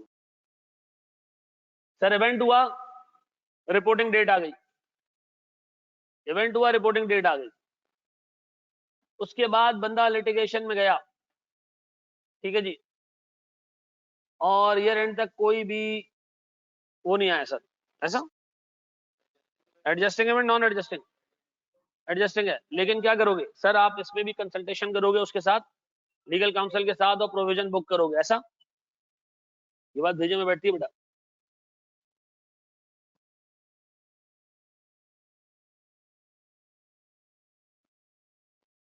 अच्छा ये सोचेंगे यार, हमने क्योंकि हम ईयर एंड पे लिटिगेशन में नहीं थे, हमारे अगेंस्ट कोई क्लेम नहीं था, तो हम इसको नॉन एडजस्टिंग करार देते? नहीं सर, हम सिर्फ किसको देखेंगे? इवेंट को देखेंगे, ठीक है जी?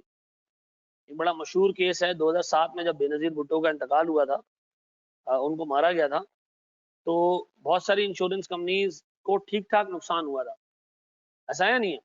27 दिसंबर की डेट थी, ठीक है ना? 27 दिसंबर की डेट थी, तो जब मुल्क खुला तो अगले साल का स्टार्ट हो चुका था।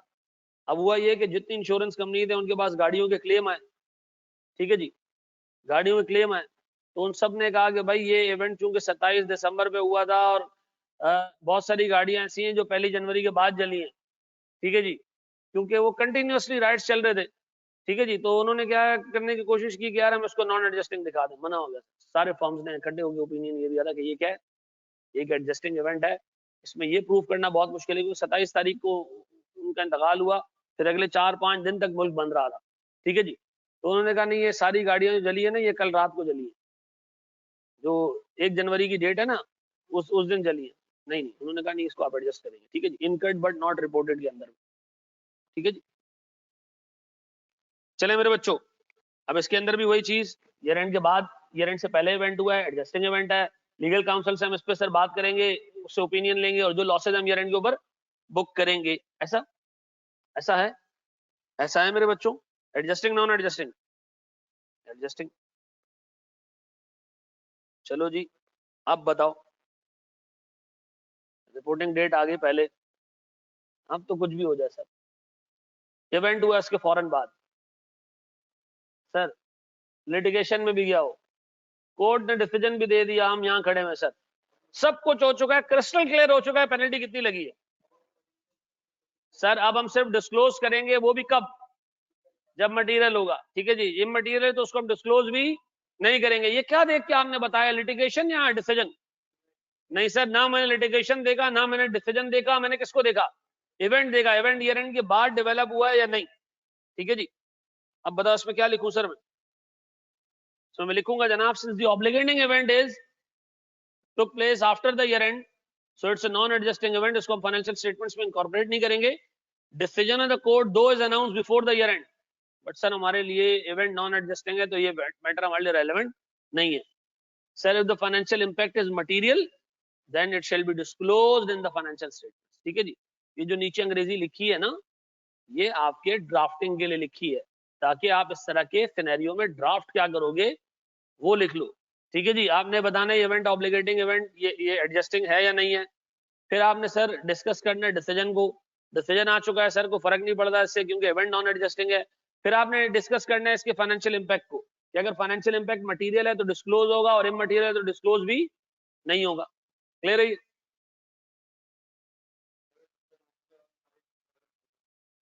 तो ये हमारे फेवर में नहीं है ना, तब भी हम डिस्क्लोज तो करेंगे ना।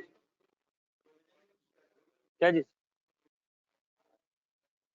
नहीं जरूरी नहीं है, लेकिन वो बाद में कहता है कि डिसीजन आ चुका था ईयर एंड के फाइनेंशियल स्टेटमेंट्स अप्रूव होने से पहले, तो बताएं ऑडिटर को, हम उसको मैनेजमेंट को हम पुश करें कि इसका प्रोविजन बुक करो। नहीं भाई, डिसीजन रेलेवेंट नहीं है, रेलेवेंट है हमारे पास सब क्या चीज, इवेंट।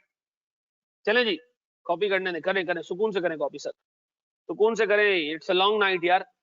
एक एक चीज मैंने डाली है इसमें, सीए फाइनल के पेपर्स तक इसमें डले हुए, ये स्टैंडर्ड खत्म करने में मैं वक्त लूंगा, लेकिन ऐसा पढ़ाऊंगा कि इसके 10-12 मार्क्स छूटेंगे नहीं तुमसे, ये मैं तुम्हें एश्योरेंस दे रहा हूँ, ठीक है जी। कंपनी लॉ पे कंपनी लॉ और कोड के ऊपर कोई 109 स्लाइड्स की प्रेजेंटेशन बन चुकी है, 70 स्लाइड्स एक ही टॉपिक के, ठीक है जी। हाँ, बाद होते इवेंट हुआ होता और हमें पता होता कि हम फंसेंगे, और एक प्रोबेबिलिटी है कि कोर्ट केस में बंदा जाएगा, तब भी हम प्रोविजन बुक कर दे। क्या जी? देखो आमतौर पे जब तक हम पे कोर्ट केस नहीं हुआ होता ना, हम उसका प्रोविजन नहीं बुक करते, लेकिन हम ये भी अपने लीगल काउंसिल से पूछते हैं कि बताएं, incurred but not reported, IBNR के नाम से एक हेड होता है, जैसे इंश्योरेंस कंपनीज वगैरह करती है। इंश्योरेंस कंपनी को पता चल गया कि गाड़ी ठुक चुकी है, ट्रैकर वैकर से उसको आइडिया हो गया, लेकिन वो अभी तक रिपोर्ट करने नहीं आई है, तो प्रोविजन बनाता है। अगर इस तरह की कोई इन्फॉर्मेशन है मैनेजमेंट के पास कि जी ऐसा कोई मामला हुआ है और बंदा कोर्ट में जाएगा, बेहतर ये कि हम इसका प्रोविजन बनाएं, ठीक है जी।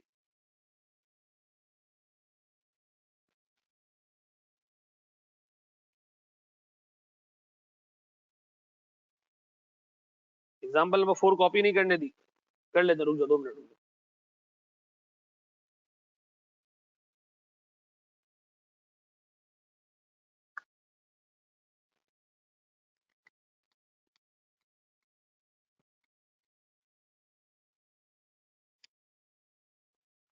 जी मेरा बच्चा,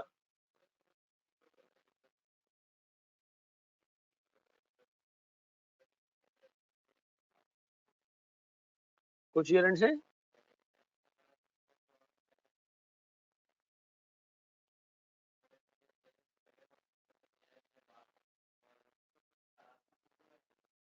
तो उसको हम बाइफरकेट करेंगे, ओरिजिनल हमें करना चाहिए उसको, ज्यादा बेहतर रिपोर्टिंग है नहीं, फिर हम ये नहीं करेंगे कि हम सारों को अप्रूव नहीं, गलत हो जाएगा ना।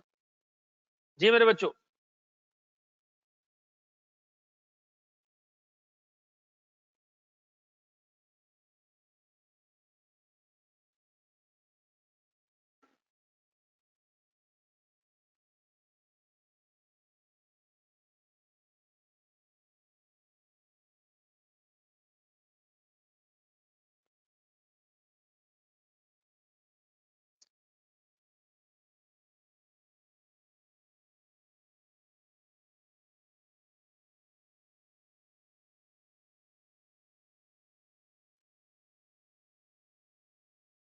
जी मेरा बच्चा, बढ़े हम आगे एक स्टेप।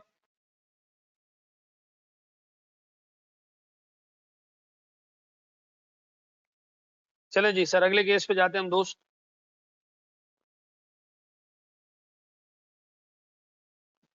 सर छठा केस सर, डंडा है, रिपोर्टिंग डेट आ गई सर, मेरे पास फाइनेंशियल स्टेटमेंट्स की अप्रूवल डेट आ गई, इवेंट यहाँ आया, लिटिगेशन इधर आई, कोर्ट केस का डिसीजन नहीं आया, क्या करोगे? नॉन एडजस्टिंग इवेंट, लेकिन सर लॉस का पूछोगे किससे, क्या मामला चल रहा है, किससे पूछेंगे सर? लीगल एडवाइजर से पूछेंगे कि भैया बाबू ये बताओ क्या चांसेस लग रहे हैं, ये बंदा जो लिटिगेशन में गया है ये हमारी कितनी जो है वो क्लास लेगा। सर अगर अगर अगर अगर ये बंदा, अगर अगर सर मेरा लीगल एडवाइजर ये कहता है कि जी आप पे पेनल्टी लगेगी, तो भी मैं उसको एडजस्ट नहीं करूंगा, क्या करूंगा सर? चेक करूंगा कि वो मेरे लिए रेलेवेंट कितनी है, कितनी मटेरियल है, अगर मटेरियल होगी तो मैं सर उसको डिस्क्लोज करूंगा, अदरवाइज मैं जाने दूंगा उसको, ऐसा है। अच्छा एक बात बताओ, लीगल एडवाइजर क्लाइंट का होता है या हमारा होता है? सर दोनों का होता है, दोनों का होता है, हमारा अपना भी होता है और उसका भी होता है सर। अगर हमें अपना यूज करने का हिसाब किताब चलना होता है, मतलब हम अगर अपना यूज करना चाहते हैं हम अपना यूज कर देंगे, बट मटेरियल अमाउंट है और ठीक ठाक जो है वो बड़ा अमाउंट है, तो हम सर अपना लीगल एडवाइजर भी इस्तेमाल करते हैं। अभी हम आगे एक चैप्टर पढ़ेंगे, ठीक है जी, एक कायदा पढ़ेंगे जिसमें एक्सपर्ट को हम देखेंगे कि सर एक्सपर्ट का यूज कब कब करना है और कब नहीं करना है, ऐसा क्या चीज? केस कंपनी वाला लड़ रहा है तो दूसरा भी हजाम थोड़ी है। मुझे एक बात बताओ, एक डॉक्टर तुम्हारा इलाज करता है, दूसरे से ओपिनियन लेने जाते हो, क्या देख के वो ओपिनियन देता है तुम्हें? तुम्हारे डॉक्यूमेंट्स देख के ओपिनियन दे रहे थे अपना, ठीक है जी। बड़े में एक स्टेप आगे बढ़ जाए मेरे बच्चों, एक स्टेप आगे। चलो जी, अब आओ मेरे प्यारे बच्चों, 6 केसेस समझ में आ गया? मुझे बताओ 6 केसेस में एक चीज कॉमन थी, इवेंट हमने देखना है कि वो बाद है या पहले, पहले तो एडजस्टिंग, बाद है तो अगर ईयर एंड, अगर सर फाइनेंशियल स्टेटमेंट्स अप्रूव होने से पहले कोर्ट का डिसीजन आ गया है, फिर आप लीगल एडवाइजर के पास ना जाओ, कोर्ट के डिसीजन में जो पेनल्टी की अमाउंट है उसका प्रोविजन बना दो।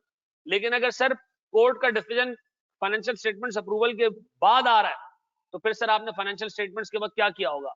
एक्सपर्ट से ओपिनियन लिया होगा, ऐसा है। अब मुझे एक चीज ये बताओ सर, मैं सर सवाल बनाऊं ना, मैं पता है एक सवाल बनाऊं और मैं सवाल में दूं ये वाला केस, मैं सवाल में दूं ये वाला केस, ठीक है, मैं सवाल में दूं ये वाला केस और मैं कहूं बताओ ऑडिटर को क्या करना चाहिए? बताओ ऑडिटर को एक काम करना चाहिए, वो क्या है? कंसल्टेशन करनी चाहिए, ये देखना चाहिए कि एक्सपर्ट को अपॉइंट करने की जरूरत है या नहीं है, और सर जो क्लाइंट का लीगल एडवाइजर है उससे कंसल्ट करके प्रोविजन की अमाउंट को वेरीफाई करना चाहिए, ऐसा है। ये चीज याद रखना कि अगर डिसीजन आ चुका है फाइनेंशियल स्टेटमेंट्स अप्रूवल डेट से पहले, तो मामला डिफरेंट है, फिर आपको किसी से कंसल्ट करने की जरूरत नहीं, फिर आपके पास सीधे सीधे पेनल्टी की अमाउंट पड़ी भी है, मौजूद है। क्लियर है? क्या चीज? नहीं नहीं नहीं नहीं नहीं नहीं नहीं नहीं, वो हमने अभी देखना है, आगे जाके मटेरियलिटी को देखते हुए हम देखते हैं, नेचर ऑफ केस को देखते हुए हम देखते हैं कि वो स्पेसिफिक नेचर का केस है जो पहले नहीं हुआ, तो सर फिर हम देखते हैं कि भाई हमारा हिसाब किताब क्या बनना है, हमारा व्यू क्या बनना है। हम तौर पे रूटीन केसेस के अंदर में एक्सपर्ट को इन्वॉल्व नहीं करते। सर बेड डेट्स, गौर से देखना दोस्त, सर बेड डेट्स हमारे पास हैं दो रीजंस की वजह से।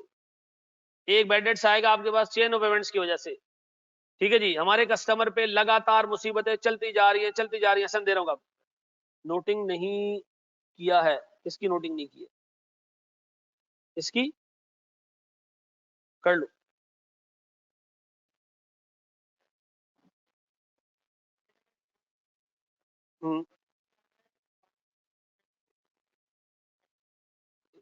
डिसीजन आता है कब?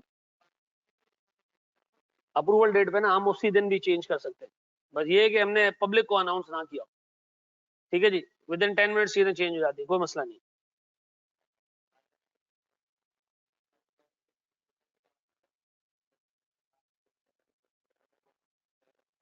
हमें दोबारा अप्रूवल करनी पड़ती है, वही हमने इसमें देखना है। हाँ हाँ हाँ, लेकिन याद रखना हम अभी भी फाइनेंशियल स्टेटमेंट्स की अप्रूवल डेट 15 मार्च ही ट्रीट करेंगे। अगर हम दोबारा 15 मार्च ही ट्रीट करेंगे हम फाइनेंशियल स्टेटमेंट्स की अप्रूवल डेट। जी मेरे बच्चों, हम बढ़ जाएं, बढ़े हम आगे दोस्त, क्या हम आगे बढ़े, क्या हम आगे बढ़ जाए मेरे बच्चों?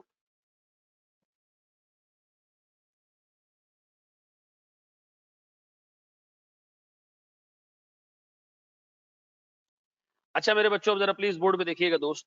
देखिए सर, हमारे पास जो बैड डेट्स हैं, अगर ईयर एंड के बाद बैड डेट्स हमें पता चल रहे हैं कि जी कंपनी के कुछ बैड डेट्स डेवलप हुए हैं ईयर एंड के फौरन बाद, ठीक है जी, तो सर ये हो सकता है कि जो बैड डेट्स आ रहे हैं, जो कस्टमर है हमारा, वो एक चेन ऑफ इवेंट्स की वजह से बैड डेट्स आ रहा है, चेन ऑफ इवेंट्स की वजह से, ठीक है जी। अगर चेन ऑफ इवेंट्स की वजह से बैड डेट्स आ रहा है तो सीधी सी बात है, एक एडजस्टिंग इवेंट है, क्योंकि वो बंदा ईयर एंड से पहले भी फाइनेंशियली डिस्ट्रेस, फाइनेंशियल स्ट्रेस में था। और सर हमारे पास जो जो प्रोविजन का अमाउंट है, बैड डेट्स का प्रोविजन है, वो मुझे कब बुक करना चाहिए? ईयर एंड पे बुक करना चाहिए। लेकिन अगर किसी सिंगल इवेंट की वजह से आ रहे तो ना, तो पहले चेक करो वो सिंगल इवेंट ईयर एंड से पहले हुआ है या ईयर एंड के बाद हुआ है। अगर वो ईयर एंड से पहले हुआ है तो एडजस्टिंग है, और अगर वो सिंगल इवेंट ईयर एंड के बाद हुआ है तो नॉन एडजस्टिंग है। सर मेरा कस्टमर है, ठीक है जी, वो एक कंपनी है, डॉलर का रेट बढ़ जाने की वजह से उसका सत्यानाश हो गया। अब डॉलर का रेट से लास्ट ईयर पूरे साल थोड़ा थोड़ा करके बढ़ता रहा, तो मैं क्या अज्यूम करूं? चेन ऑफ इवेंट्स की वजह से वो तबाह हुआ है, ठीक है जी। सर ईयर एंड के बाद, सर ईयर एंड के बाद मुझे पता चला कि यार ईयर एंड से 2 दिन पहले मेरे कस्टमर के गोडाउन में आग लग गई, आग लग गई, उससे सत्यानाश हो गया। Sir single event, but sir वो ईयर एंड से पहले हुआ है तो एडजस्टिंग इवेंट। सर अगर ईयर एंड के बाद हुआ ऐसा इवेंट तो नॉन एडजस्टिंग। ऐसा है मेरे बच्चों, ऐसा है, ये ध्यान में, ये ध्यान में। सर आप इसको सीधा सीधा बना लेना, ये फनकारियां इसमें नहीं करना, ठीक है।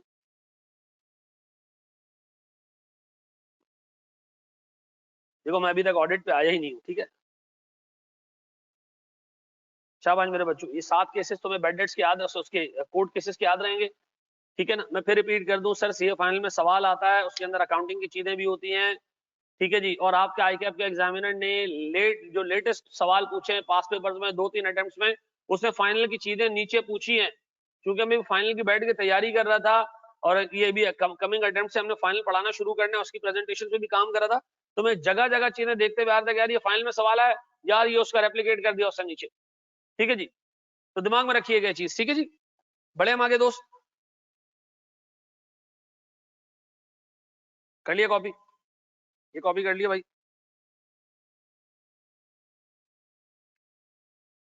करा लिया? हाँ या ना? पेपर वाले दिन बैठ के, एग्जाम वाले दिन बैठ के, एग्जाम से 2 दिन पहले बैठ के, अल्लाह की कसम दुआएं दे रहोगे कि यार ये तुम्हें प्रेजेंटेशंस बना के दी थी मैंने, ये सारी चीजें तुम्हें दी थी, ये सारी चीजें तुम्हारी नोटबुक्स पे लिखी हुई हैं, फलां की किताब के पीछे भाग रहा हूँ, इसकी किताब के पीछे भाग रहा हूँ। मैं आपको लिटरली बताऊं, किताब पढ़ो उठा के, कोई इशू वाली बात नहीं, याद आपने इसमें से करना। सर लेकिन आपने तो पतंग बनाई है, इसमें से मैं कैसे याद करूं? हैं, मतलब आपको क्या अल्फाज एग्जैक्ट याद करते हो तुम लोग? किसी का बाप भी याद नहीं कर सकता, और अगर इस तरह करने जा रहे हो तो पक्का फेल होने जा रहे हो, ठीक है जी। बढ़े सब आगे, चलो जी। पहली एग्जांपल मेरे बच्चों, गौर से सुनो। सर एक चेन ऑफ इवेंट्स की वजह से, सीरीज ऑफ इवेंट्स की वजह से, सीरीज ऑफ इवेंट्स की वजह से एक बंदा बैंकरप्ट हो गया, और उस बंदे ने ये बात फाइनेंशियल ईयर एंड के बाद आके अनाउंस की। Adjusting event, non adjusting event, adjusting event, non adjusting event. Sir ये हमारे पास जो है वो हमारा फाइनेंशियल जो स्टेटमेंट है उसका अप्रूवल डेट है, ऑडिट रिपोर्ट का डेट है। सर सीधी सीधी एडजस्टिंग इवेंट है, क्यों? रीजन क्या है? क्या देख के आपने बताया? बैंकरप्सी की अनाउंसमेंट देख के आपने बताया? नहीं सर, फिर क्या देख के आपने बताया? सर मैंने बैंकरप्सी की अनाउंसमेंट देख के नहीं बताया, कहां गया भाई?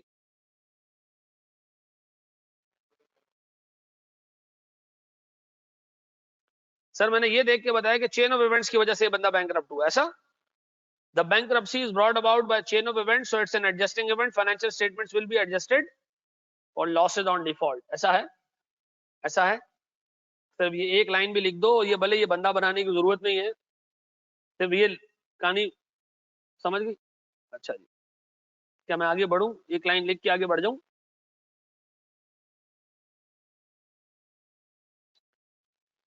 सर सर मेरे पास ये ऊपर नीचे हो गया सर, ऊपर ऊपर नीचे हो गया, ऊपर नीचे हो गया सर, ऊपर नीचे हो गया, खैर कोई टेंशन नहीं। सर मुझे एक बात बताएं, यहाँ मेरे पास सुनो, ये मेरे पास जो है ना, ये ऊपर है और ये नीचे, ठीक है जी, उलट बन गया ये फाइनेंशियल ईयर एंड जो ऊपर है, ये नीचे। सुनो, उर्दू जुबान में इसका मतलब ये है कि सर अगर हमारे पास लॉस इवेंट ईयर एंड से पहले हुआ है, ठीक है जी, ये सही बना हुआ है, ये सिर्फ गलत बन गया। ये जो लिखा हुआ है ना, end of the financial year loss event, ये ऊपर नीचे हो गए। मुझे बताओ, फायर एक फैक्ट्री के अंदर आग लगी, उसके बाद फाइनेंशियल ईयर आया, फाइनेंशियल ईयर एंड आया, उसके बाद अनाउंस हुआ है सर बंदा बैंकरप्ट है, उसके बाद फाइनेंशियल स्टेटमेंट्स अप्रूव हुए, फाइनेंशियल स्टेटमेंट्स पब्लिक में इशू हुए, adjusting event, non adjusting event. अच्छा भाई, जो पिछले वाली केस था, बच्चा कह रहा है मैंने छापा नहीं, अल्लाह के बंदे इसमें छापने का कुछ भी नहीं है, इसमें छापने का कुछ भी नहीं है, सिर्फ ये लिखना था कि सीरीज ऑफ इवेंट्स हैं, फाइनेंशियल ईयर एंड आया, अनाउंसमेंट ऑफ बैंकरप्सी हुई, फाइनेंशियल स्टेटमेंट्स अप्रूव हो गया, इसके नीचे सिर्फ एक लाइन लिखनी थी। बढ़े हम आगे दोस्त, बढ़ जाए आगे यार, काम की चीजों पे आने तो जल्दी जल्दी कर लो बेटा।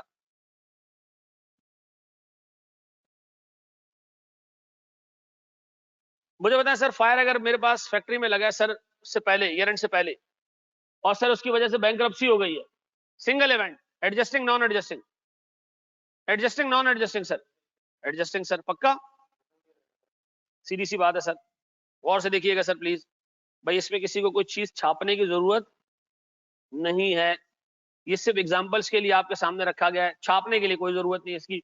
नीचे वाली लाइन अगर कोई बंदा छापना चाहे छाप ले, ऊपर के गुब्बारे बनाने की जरूरत नहीं है।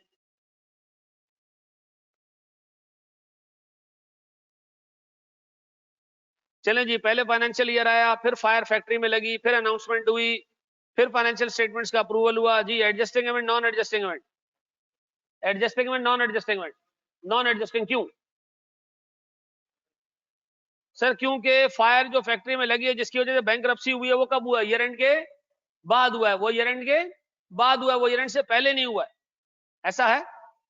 चलो जी मेरे बच्चों, मैं आगे बढ़ा रहा हूं, इसको छापने वापने की जरूरत नहीं है, नहीं है इसको छापने की जरूरत, एक लाइन इनफ है इसके लिए।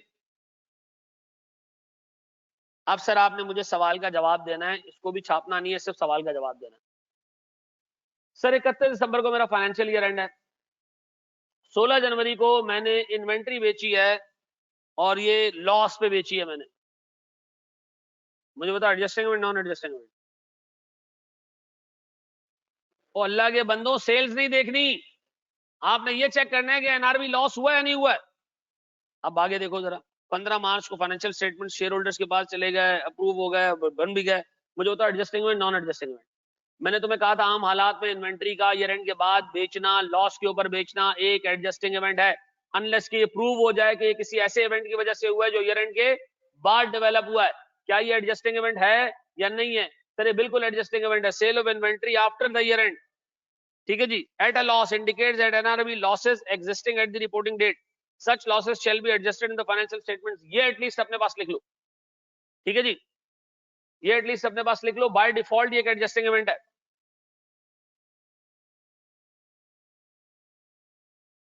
शाबाश मेरे बच्चों, शाबाश, हमने इसको 10 मिनट इस पे और लगाने, फिर हमने जाना है ऑडिट के हिसाब, ऑडिट का हिसाब किताब देखना है इसमें।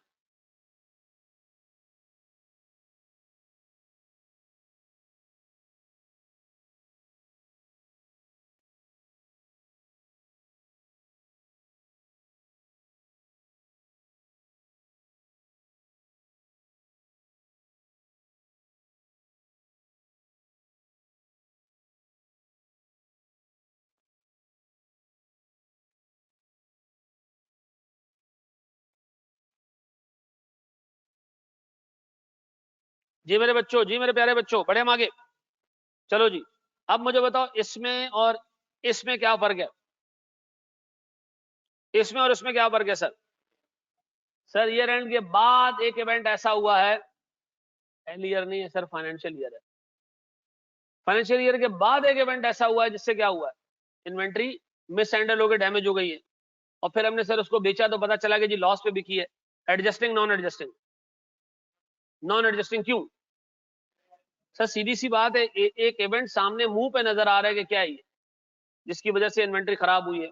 पक्का एक लाइन इस पे लिखनी है तो लिख लो, ताकि बाद में मुझे चीजें पूछने में, समझाने में, समझने में आसानी रहे।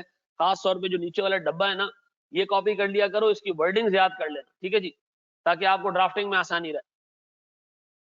अच्छा सर, इसको डिस्क्लोज भी नहीं करेंगे फाइनेंशियल स्टेटमेंट्स पे, इसका कोई इंपैक्ट है?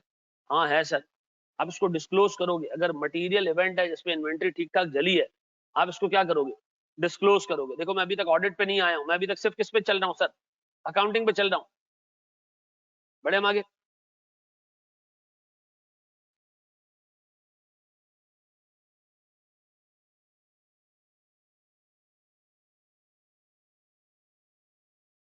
बढ़ जाए मेरे बच्चों।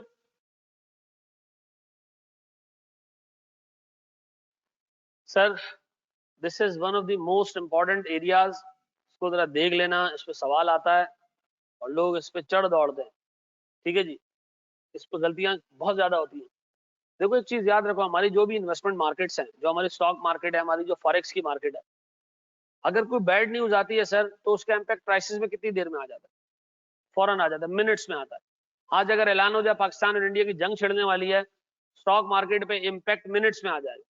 सर अगर आज ये ऐलान हो जाए कि कराची में अगले 1 महीने तक बारिश होती रहेगी, मिनट्स में उसका इम्पैक्ट स्टॉक पे आ जाएगा, मिनट्स में उसका इम्पैक्ट फॉरेन करेंसी पे आ जाएगा। इसका मतलब ये है कि सर फॉरेन करेंसी या इन्वेस्टमेंट पे अगर अगर मैंने कोई एसेट खरीदा है, फाइनेंशियल एसेट यानी शेयर्स खरीदे हैं, बॉन्ड्स खरीदे हैं, सर मैंने एक फॉरेन करेंसी खरीदी है, और सर रिपोर्टिंग डेट के बाद उसकी वैल्यू नीचे चली जाती है, गिर जाती है value, it will always be a non adjusting event. It will always be a non adjusting event, ये दिमाग में रखिएगा, ये हमेशा एक नॉन एडजस्टिंग इवेंट होगा। रीजन एग्जामिनर पूछता है रीजन क्या है? सर रीजन है मार्केट्स आर इंफॉर्मेशनली एफिशिएंट। ये वर्ड याद रखना, markets are informationally efficient. Markets are informationally efficient, information आती है उसी वक्त प्राइसेस के अंदर इनकॉर्पोरेट हो जाती है। तो ये इम्पॉसिबल सी चीज है कि ईयर एंड के बाद सर मार्केट वैल्यू नीचे जा रही है इन्वेस्टमेंट की, और हम तलाश करें कि ये किस इवेंट की वजह से जा रही है, और भाई ईयर एंड से पहले सैलाब आया था, उसका इम्पैक्ट जो है ना 8 मार्च तक प्राइसेस के अंदर आ रहा है। नहीं, ये पॉसिबल नहीं। अल्लाह हमारे एक अजीज दोस्त को बख्शे, जिसका नाम अदनान हुसैन था, वो हमारे इकोनॉमिक्स पढ़ाते थे।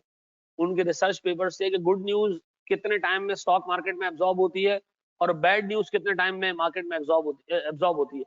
सर बैड न्यूज मार्केट में 3 मिनट में एब्जॉर्ब होना शुरू हो जाती है, 3 से 5 मिनट में उसकी प्राइसेस पर ठीक ठाक इंपैक्ट आ चुका होता है। और बैड न्यूज क्या है? गुड न्यूज का इंपैक्ट 12 से 13 मिनट में आता है, लेकिन दिनों में नहीं। हाँ, दिनों में नहीं है, दिमाग में रखें, दिनों में नहीं। ठीक है जी, जो उसकी एक रिसर्च रिपोर्ट थी, उससे पिछले सारे डाटा को एनालाइज किया था और ये बात कही थी। चले जी, अल्लाह उसको बख्शा यार, अजीम जन्नतों में जगह दे।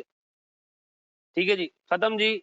सर खत्म हो गई कहानी सर, अब हमने पढ़नी है ऑडिट। बताओ सर, मैं अपने सारी चीजों पे जाता हूँ पीछे, और एक चीज तुमसे पूछता हूँ प्यारे भाई, ये चीजें बताओ, ये सारे कौन से इवेंट्स हैं? नहीं, ये इवेंट्स हैं रिपोर्टिंग डेट के बाद के। कैसे पता चला कि ये एडजस्टिंग है? कंडीशंस देखी हमने सर, एडजस्टिंग है या नॉन एडजस्टिंग है, हमने कंडीशंस देख के असेस की। किसने? ऑडिटर ने या मैनेजमेंट ने? मैं इस वक्त बात कर रहा हूं मैनेजमेंट की। सर मैनेजमेंट की प्राइमरी जिम्मेदारी मैनेजमेंट की, गौर से देखना मेरे बच्चों, मैनेजमेंट की प्राइमरी जिम्मेदारी है कि वो ईयर एंड के बाद, जब तक फाइनेंशियल स्टेटमेंट्स अप्रूव नहीं हुए हैं, एक एक इवेंट को उठाए, एक एक इवेंट को उठाए, सब्सीक्वेंट इवेंट को उठाए और चेक करे कि वो एडजस्टिंग इवेंट है या नहीं है, एडजस्टिंग इवेंट है या नहीं है। ये किसकी जिम्मेदारी? मैनेजमेंट की जिम्मेदारी। सर यार ये इसके फॉन्ट जो है ना थोड़ा सा अलग है, तो ये सारा फट रहा है।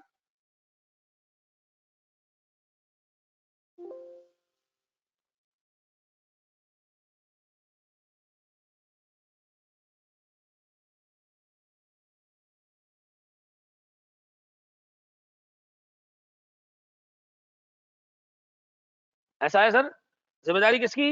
मैनेजमेंट की।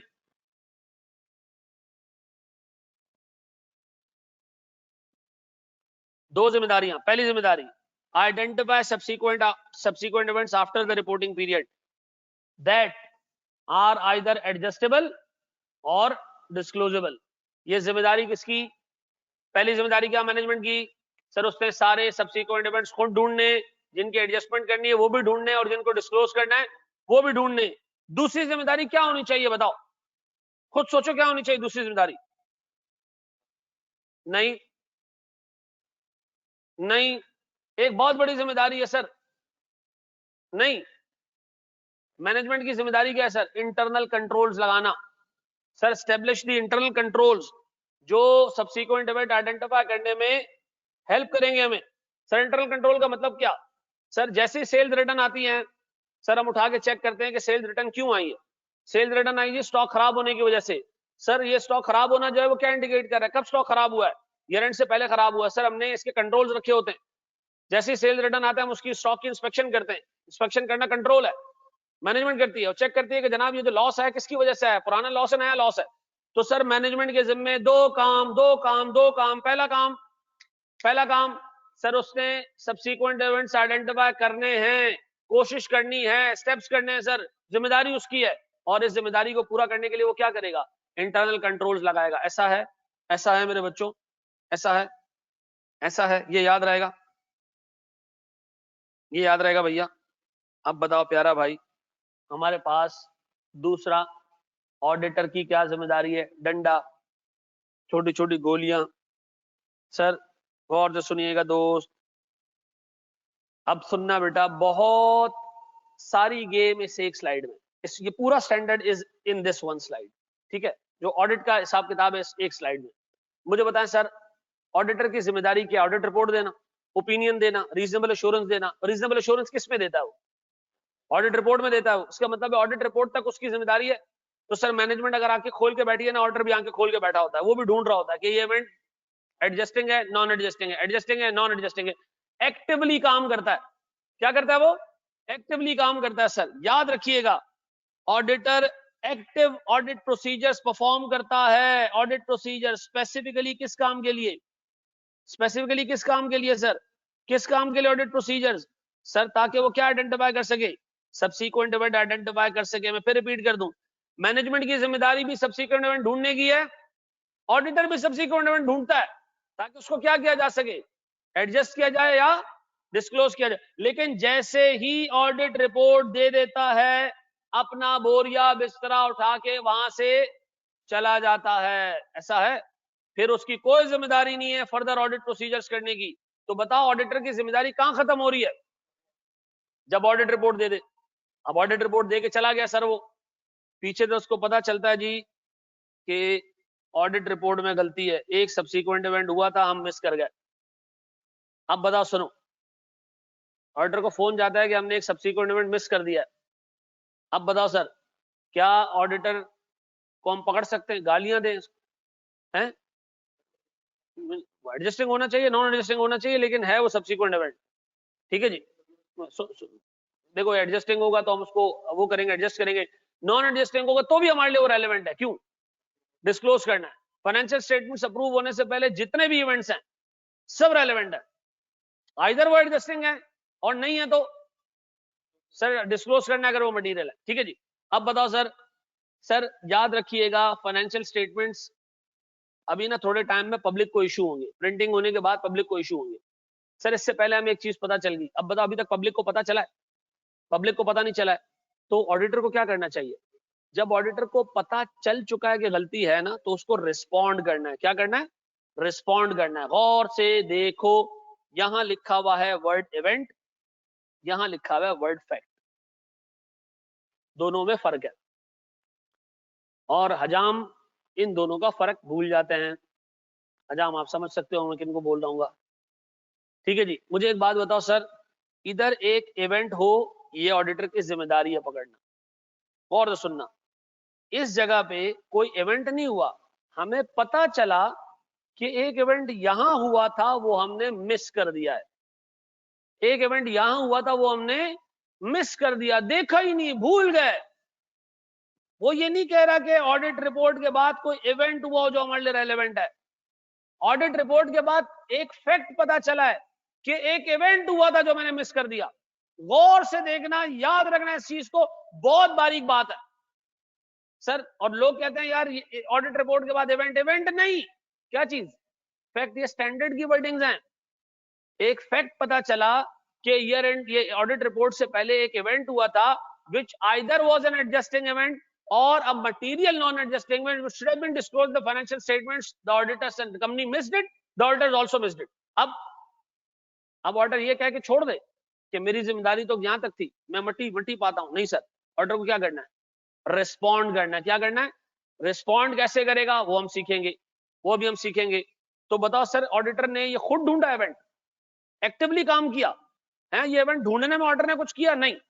ऑडिटर के लिए वर्ड क्या लिखा है, रिस्पॉन्ड। क्या चीज, रिस्पॉन्ड। इसका मतलब है ढूंढने की जिम्मेदारी मेरी नहीं है। बताओ, इवेंट ढूंढने की जिम्मेदारी ऑडिटर को जो कुत्ते वाली नाक रखनी है वो कब तक रखनी है सर, ऑडिट रिपोर्ट डेट तक। इसके बाद वो चला जाए वहां से, उसको ढूंढने की कोई जरूरत नहीं है सर, सब्सिक्वेंट इवेंट। लेकिन अगर कोई और पार्टी सब्सिक्वेंट इवेंट ढूंढ ले तो ऑडिटर को आंख नहीं बंद करनी बल्कि रिस्पॉन्ड करना है, ऐसा, बल्कि रिस्पॉन्ड करना है सर। फिर मेरे बच्चों सर, इवेंट तो फाइनेंशियल स्टेटमेंट्स जो पब्लिक के पास चले गए हैं, अभी एजीएम नहीं हुआ, पब्लिक के पास फाइनेंशियल स्टेटमेंट्स चलेंगे, पता चला ये फाइनेंशियल स्टेटमेंट्स में गलती है।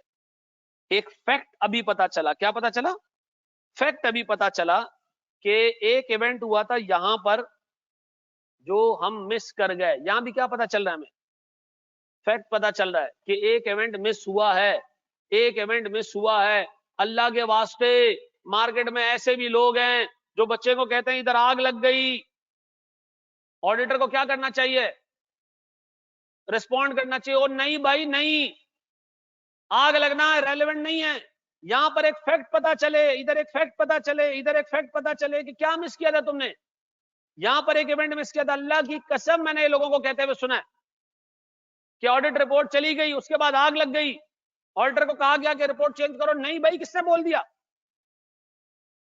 ऑडिट रिपोर्ट डेट तक अगर कोई इवेंट है वो रेलेवेंट है, ऑडिट रिपोर्ट डेट के बाद फैक्ट्स रेलेवेंट है।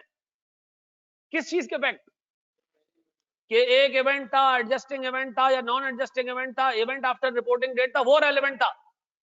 ठीक है जी।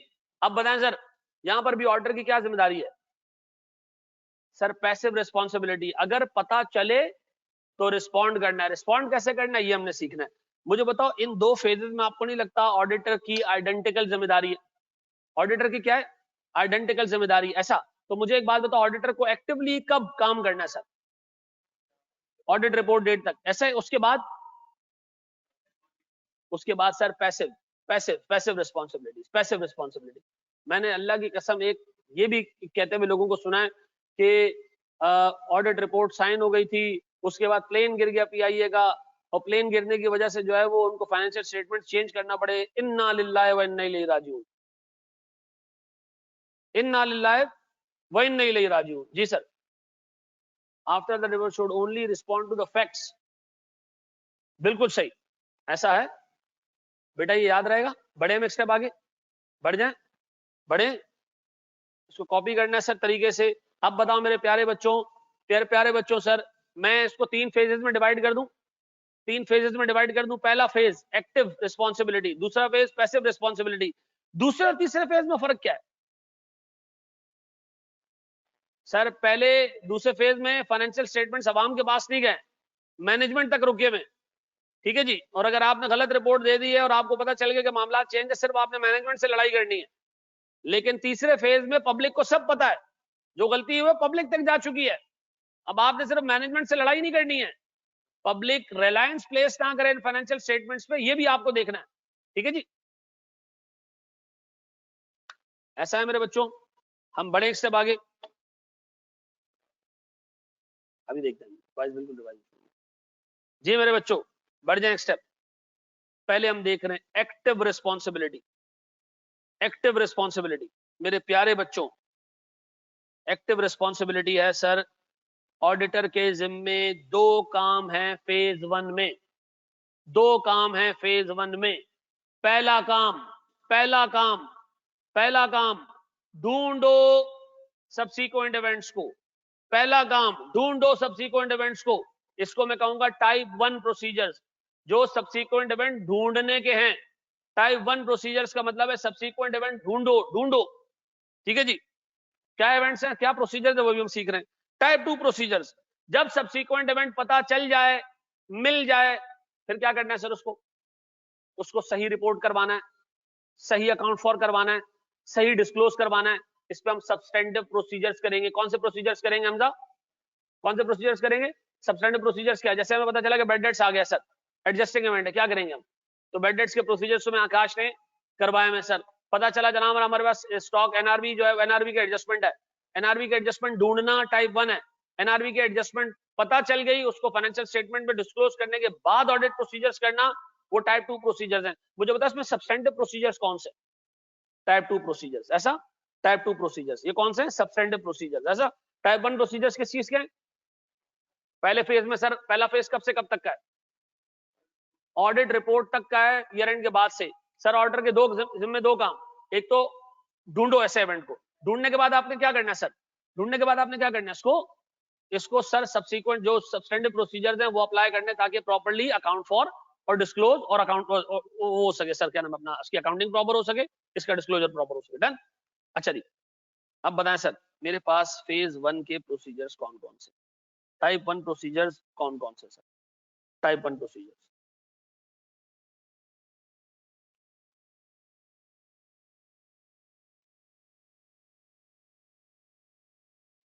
टाइप 1 प्रोसीजर्स कौन से हैं सर?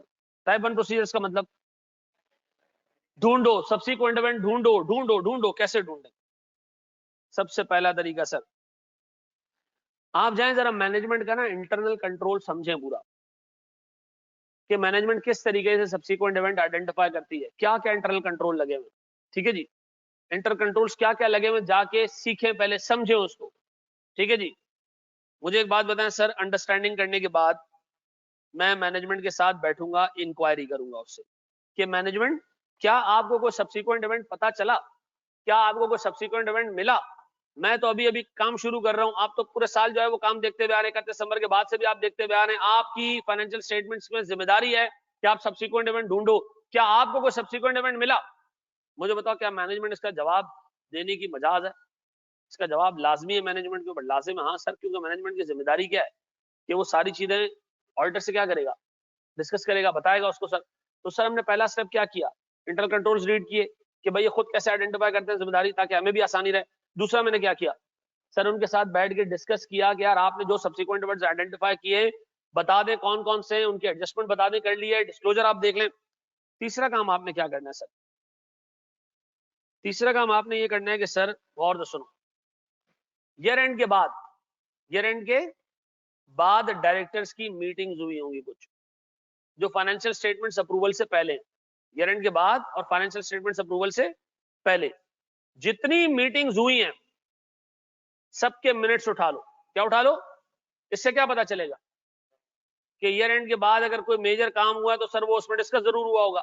लेकिन जिन मीटिंग के मिनट्स नहीं बने, क्योंकि मीटिंग के मिनट्स बनाने में 14-15 दिन लगते हैं, जिन मीटिंग के मिनट्स नहीं बने उनका क्या करें सर? उनके लिए मैनेजमेंट से बैठ के इंक्वायरी कर लो। बताएं, मिनट्स में हमारे दो काम है, वो सारी मीटिंग जो ईयर एंड के बाद हुई है, किसकी सर? मैनेजमेंट की, यानी हेड ऑफ डिपार्टमेंट्स की, सर डायरेक्टर्स की, दोस्त चार्ज विद गवर्नेंस की, और सर इन केस अगर कोई स्पेशल पर्पस मीटिंग बुलाई गई शेयर होल्डर्स की, इन सारी मीटिंग्स के मिनट्स लें, इनको रीड करें।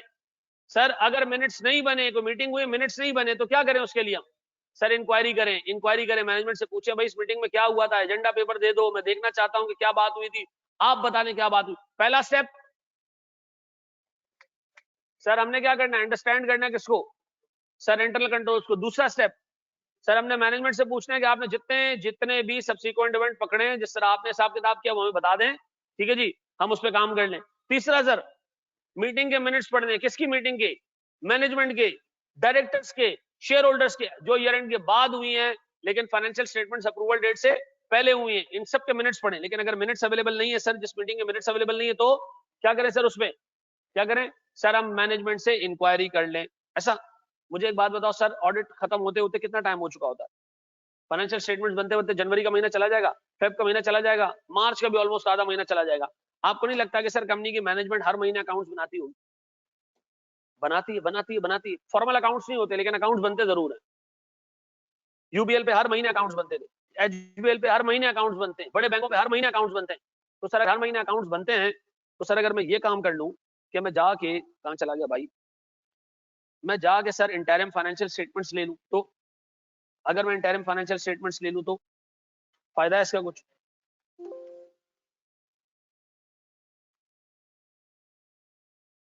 एक मिनट यार, भरपूर इलाज की जरूरत है।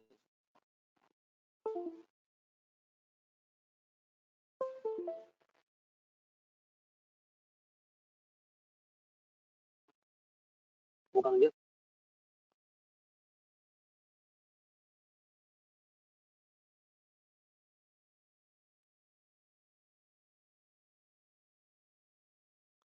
जी मेरे बच्चों, पहला काम सर इंटर कंट्रोल्स हमने देख लिया। दूसरा काम सर हमने क्या किया? सर हमने इंक्वायरी कर ली, मीटिंग्स के मिनट्स देख लिए, और जिसकी मीटिंग के मिनट्स नहीं तो उसमें हमने क्या किया? इंक्वायरी कर ली। फाइनेंशियल स्टेटमेंट्स देख लिए sir, reading the subsequent interim financial statements. याद रखना, फाइनेंशियल स्टेटमेंट्स का हरगिज मतलब नहीं है प्रॉपर फाइनेंशियल स्टेटमेंट्स। हर कंपनी अपने मंथली अकाउंट्स बनाती है बजट से कंपैरिजन के लिए, तमाम लिस्टेड कंपनीज बनाती हैं। ये कोई 4 लिस्टेड कंपनीज का मेरा अपना पर्सनल तजुर्बा काम करने का, ठीक है जी। और ऑडिट में मेरे बेताशा जो है वो क्लाइंट्स के, उन सब में एक चीज कॉमन थी, लिस्टेड है तो वो क्या करती थी? सर हर महीने के अकाउंट्स बनाती थी, हर महीने के अकाउंट्स बनाती थी। मुझे बताओ, अगर मैं अकाउंट्स देख लूं तो उसमें तो सारे इवेंट सब्सिक्वेंट इवेंट्स हैं, सबको उठा के चेक कर लो। अगर मटेरियल है तो एडजस्टिंग है तो एडजस्ट कर लो, नॉन एडजस्टिंग है तो सर आप उठा के उसको डिस्क्लोज करोगे। ऐसा मुझे बताओ, सबसे बड़े 2 सोर्सेज इंफॉर्मेशन के जहां से सब्सिक्वेंट इवेंट आइडेंटिफाई होते हैं वो कौन से? सर एक मिनट्स हैं, एक इंटरिम फाइनेंशियल स्टेटमेंट्स। ये दिमाग में रखना, ठीक है जी। पहला कंट्रोल्स नहीं, कंट्रोल वीक होना उसके लिए हम नहीं देखते, हम ये देखते हैं कि कंट्रोल्स क्या क्या हैं, ताकि हम खुद जाके वहां से इंफॉर्मेशन एक्सट्रैक्ट कर सकें, ठीक है जी। कंट्रोल्स वीक होते हैं अगर, तो हम क्या करते हैं? ज्यादा काम करेंगे, सब्सिक्वेंट इवेंट तरीके से देखेंगे जी। सर आखिरी चीज, क्या किसी का बाप भी आपको 100% ये बता सकता है कि उसने काम बिल्कुल सही किया है? तो आप मैनेजमेंट से एंड पे आके ना, एक आखिरी हथियार, आप मैनेजमेंट को कहते हो कि लिख के दे दो कि तुमने सारे फाइनेंशियल स्टेटमेंट्स में जो सब्सिक्वेंट इवेंट्स हैं वो प्रॉपर्ली अकाउंट फॉर डिस्क्लोज किए नहीं किए। क्या करके दे दो? लिख के दे दो। Sir requiring management to provide written representation that all subsequent events to the date of financial statements requiring adjustment or disclosure have been adjusted or disclosed। ये मैं फिर रिपीट कर दूं, ये तरीके से नोट कर लेना। क्लियर है? बताएं सर, ये 5 स्टेप्स हैं जो टाइप 1 प्रोसीजर्स हैं। टाइप 1 प्रोसीजर्स में मैंने क्या क्या करना है सर? पहला प्रोसीजर इंटरनल कंट्रोल्स देखने, दूसरा procedure sir inquiry. Sir management से इंक्वायरी करनी है कि कितने एडजस्टिंग इवेंट्स आपने आइडेंटिफाई कर लिए और कितने नॉन एडजस्टिंग इवेंट जिनका डिस्क्लोजर देना है वो आपने आइडेंटिफाई कर लिया, ये बता दें। मिनट्स देखने किसके? जो मीटिंग जो हो चुकी है ईयर एंड के बाद, डायरेक्टर्स की, शेयर होल्डर्स की, मैनेजमेंट की। सर जिनके मिनट्स बन चुके हैं उनके तो मिनट्स देख लूंगा, जिनके मिनट्स नहीं बने उनका क्या करूंगा मैं? सर उनके अगेंस्ट इंक्वायरी कर लूंगा। इंटरिम फाइनेंशियल स्टेटमेंट्स देख लूंगा उठा के सर। और इसके अलावा सर मैं रिटर्न रिप्रेजेंटेशन ले लूंगा एंड में कि भाई आप लिख के दे दो कि आपने सारे जो इवेंट्स हैं जो आपको पता है, जो आपने ढूंढे, वो आपने मुझे बता दिए, डिस्क्लोज कर दिए। डन है? ये कौन से प्रोसीजर्स हैं? ये टाइप 1 प्रोसीजर्स हैं। कौन से प्रोसीजर्स हैं? टाइप 1। मैं फिर रिपीट कर दूं, बताओ एक्टिव रिस्पांसिबिलिटी का मतलब क्या है? ऑडिटर ने ये 5 काम करने ताकि क्या आइडेंटिफाई हो सके? सब्सिक्वेंट इवेंट आइडेंटिफाई हो सके। और जब सब्सिक्वेंट इवेंट आइडेंटिफाई हो जाएगा तो हम क्या करेंगे? सर उसके ऊपर टाइप 2 प्रोसीजर्स अप्लाई करेंगे, सब्सटेंटिव प्रोसीजर्स अप्लाई करेंगे। ऐसा है? फिर रिपीट कर रहा हूं, मैनेजमेंट की जिम्मेदारी क्या है? सर फाइनेंशियल स्टेटमेंट्स बनाना उसकी जिम्मेदारी है, तो सब्सिक्वेंट इवेंट ढूंढना भी उसकी जिम्मेदारी है। सब्सिक्वेंट इवेंट वो ढूंढेगी, जिसको डिस्क्लोज करना है उसको भी ढूंढेगी, जिसको एडजस्ट करना है उसको भी ढूंढेगी। और नंबर 2 उसकी जिम्मेदारी क्या है? इंटरनल कंट्रोल लगाएगी। ऑडिटर की फेज 1 की जिम्मेदारी क्या है? टाइप 1 प्रोसीजर्स, ये 5 प्रोसीजर्स। टाइप 2 प्रोसीजर जब सब्सिक्वेंट इवेंट आइडेंटिफाई हो जाए तो उसके बाद वो क्या करेगा सर? टाइप 2 प्रोसीजर्स अप्लाई करेगा। सर टाइप 2 प्रोसीजर्स हैं क्या मेरे प्यारे बच्चों? सर टाइप 2 प्रोसीजर्स हैं ये। क्या करे सर वो? If a subsequent event is identified तो क्या करेगा भैया? Sir the auditor shall perform procedures depending upon the event. क्या मतलब? एनआरवी की एडजस्टमेंट आई है तो एनआरवी के प्रोसीजर्स अप्लाई कर दे। बेड डेट्स के एडजस्टमेंट आई तो बेड डेट्स के प्रोसीजर्स अप्लाई कर दे। ये सारे प्रोसीजर्स अप्लाई करना उसकी जिम्मेदारी है, वो देखे। अच्छा, और से एक चीज देखना, मैंने आखिर में एक लाइन लिखी है, the auditor may also consider to include emphasis of matter para in his report. याद रखिएगा भैया, अगर कोई सब्सिक्वेंट इवेंट आइडेंटिफाई हुआ है, दो उसको हम डिस्क्लोज कर देंगे, एडजस्ट कर देंगे, लेकिन अगर वो मटेरियल इवेंट है तो हम उसका क्या करते हैं sir emphasis of matter para अपनी रिपोर्ट में डालते हैं कि शेयर होल्डर्स ये देख लो, ये एक सब्सिक्वेंट इवेंट है जो ईयर के बाद हुआ है, आइडेंटिफाई हुआ है, इसको देख लेना तरीके से। ठीक है जी, ये चीज याद रखना, लोग पेपर में मिस कर देते हैं ऐसा। मेरे बच्चों, मेरे प्यारे बच्चों, ये टाइप 1 प्रोसीजर्स की बात हो रही है, टाइप 2 प्रोसीजर्स की बात हो रही है, ये टाइप 2 प्रोसीजर्स की बात हो रही है मेरे बच्चों। टाइप 2 प्रोसीजर्स में सर बेड डेट्स के सब्सिक्वेंट इवेंट, सब्सिक्वेंट प्रोसीजर्स हो सकते हैं सर, एनआरबी एडजस्टमेंट के प्रोसीजर्स हो सकते हैं सर, अगर कोई एरर या फ्रॉड मिला है उस पर आपने काम करना है सर। लॉस अगर मार्केट वैल्यू ऑफ इन्वेस्टमेंट में है, ये हमारे लिए कोई रेलेवेंट चीज है, हाँ है, किसके लिए, डिस्क्लोजर के लिए। ठीक है जी। फिर सर हमारे पास चेंज इन टैक्स रेट आ जाए तो हम उसका भी इंपैक्ट नहीं लेते फाइनेंशियल स्टेटमेंट्स में, लेकिन डिस्क्लोज जरूर कर देते हैं कि अगले साल का टैक्स ज्यादा रेट से बुक होगा। देखो यार, ये याद रखना, पेपर में सबसे ज्यादा दफा यही चीज पूछी गई है कि टाइप 1 प्रोसीजर्स बताएं, टाइप 2 प्रोसीजर्स बताएं। टाइप 2 पे लोगों के पास लिखने के लिए सिर्फ यही होता है, अगर कोई सब्सिक्वेंट इवेंट आइडेंटिफाई हो जाए उस पर टाइप 2 प्रोसीजर्स करने। क्या करने हैं भाई, वो याद रखना कि वो लिखने, वो दिमाग में रखने। सर अगर एनआरबी के एडजस्टमेंट हो तो एनआरबी के प्रोसीजर्स करने, बेड डेट्स के एडजस्टमेंट है तो बेड डेट्स के प्रोसीजर्स करोगे। सर अगर फ्रॉड वगैरह आइडेंटिफाई हुआ है, कोई अकाउंटिंग एरर हुआ है तो उसकी हमने एडजस्टमेंट्स करनी है। सर अगर हमारे पास इन्वेस्टमेंट्स की वैल्यू नीचे आई है तो हमने सर क्या करना है, उसका फाइनेंशियल इंपैक्ट निकाल के प्रॉपर्ली डिस्क्लोज करना है। ये कर लोगे। टाइप 1 प्रोसीजर्स कौन से हैं सर? 5 हैं। किस चीज के लिए? वो आइडेंटिफाई करने के लिए। सर हैं क्या? इंटरनल कंट्रोल रीड करो, इंक्वायरी करो, मिनट्स देखो। सर मिनट्स नहीं है तो इंक्वायरी कर लो, फाइनेंशियल स्टेटमेंट्स देखो, इंटरिम फाइनेंशियल स्टेटमेंट्स और रिटर्न रिप्रेजेंटेशन देख लो। याद रखना, टाइप 2 प्रोसीजर्स जब आएंगे जब टाइप 1 प्रोसीजर्स के अंदर कोई सब्सिक्वेंट इवेंट क्या हुआ, आइडेंटिफाई हुआ। आइडेंटिफाई हुआ, आप उस पर सर बाकायदा सब्सटेंटिव प्रोसीजर्स करें। Remember that you have to include an emphasis of matter para अगर सर वो इवेंट मटेरियल नेचर का है और सर उसको आवाम को बताना जरूरी लग रहा है तो सर जी है? अच्छा देखो, आप सुनो, एग्जामिनर कहाँ खेलता है, वो कहता है जनाब वो प्रोसीजर्स बताओ जो जो सब्सिक्वेंट इवेंट आइडेंटिफाई करने के लिए करने। वो 5 प्रोसीजर्स हैं। टू आइडेंटिफाई, वो क्या वर्ड यूज करता है? To identify.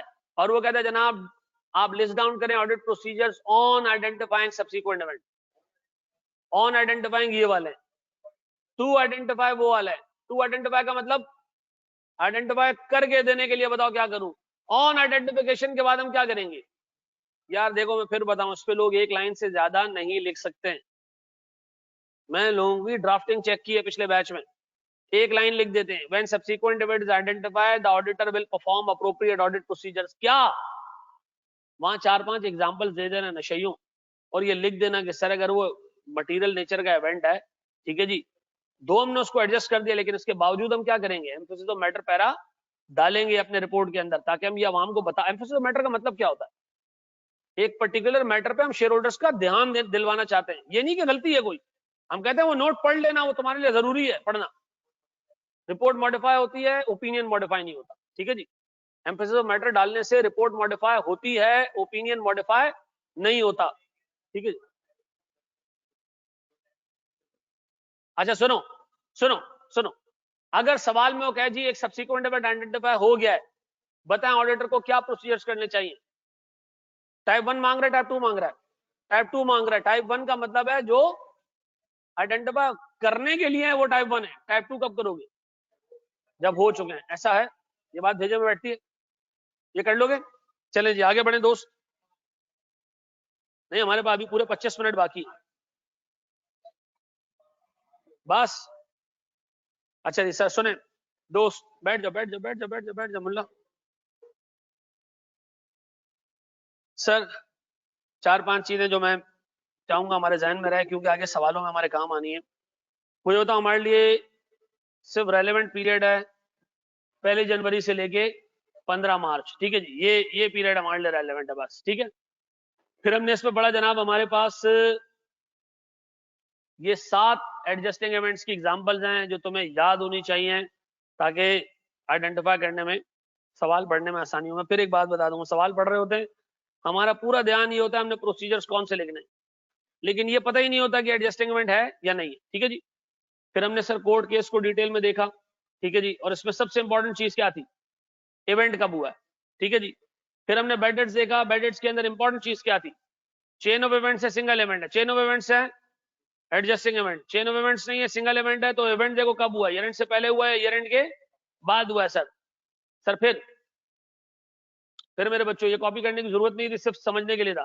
सर इन्वेंट्री की sale after the year end at lower than NRV, sorry at lower than cost, always an adjusting event, unless कि कोई ऐसा इवेंट हुआ हो जो हमें सोचने में मजबूर करे कि ये एडजस्टमेंट ईयर एंड के बाद हुई है। ठीक है जी।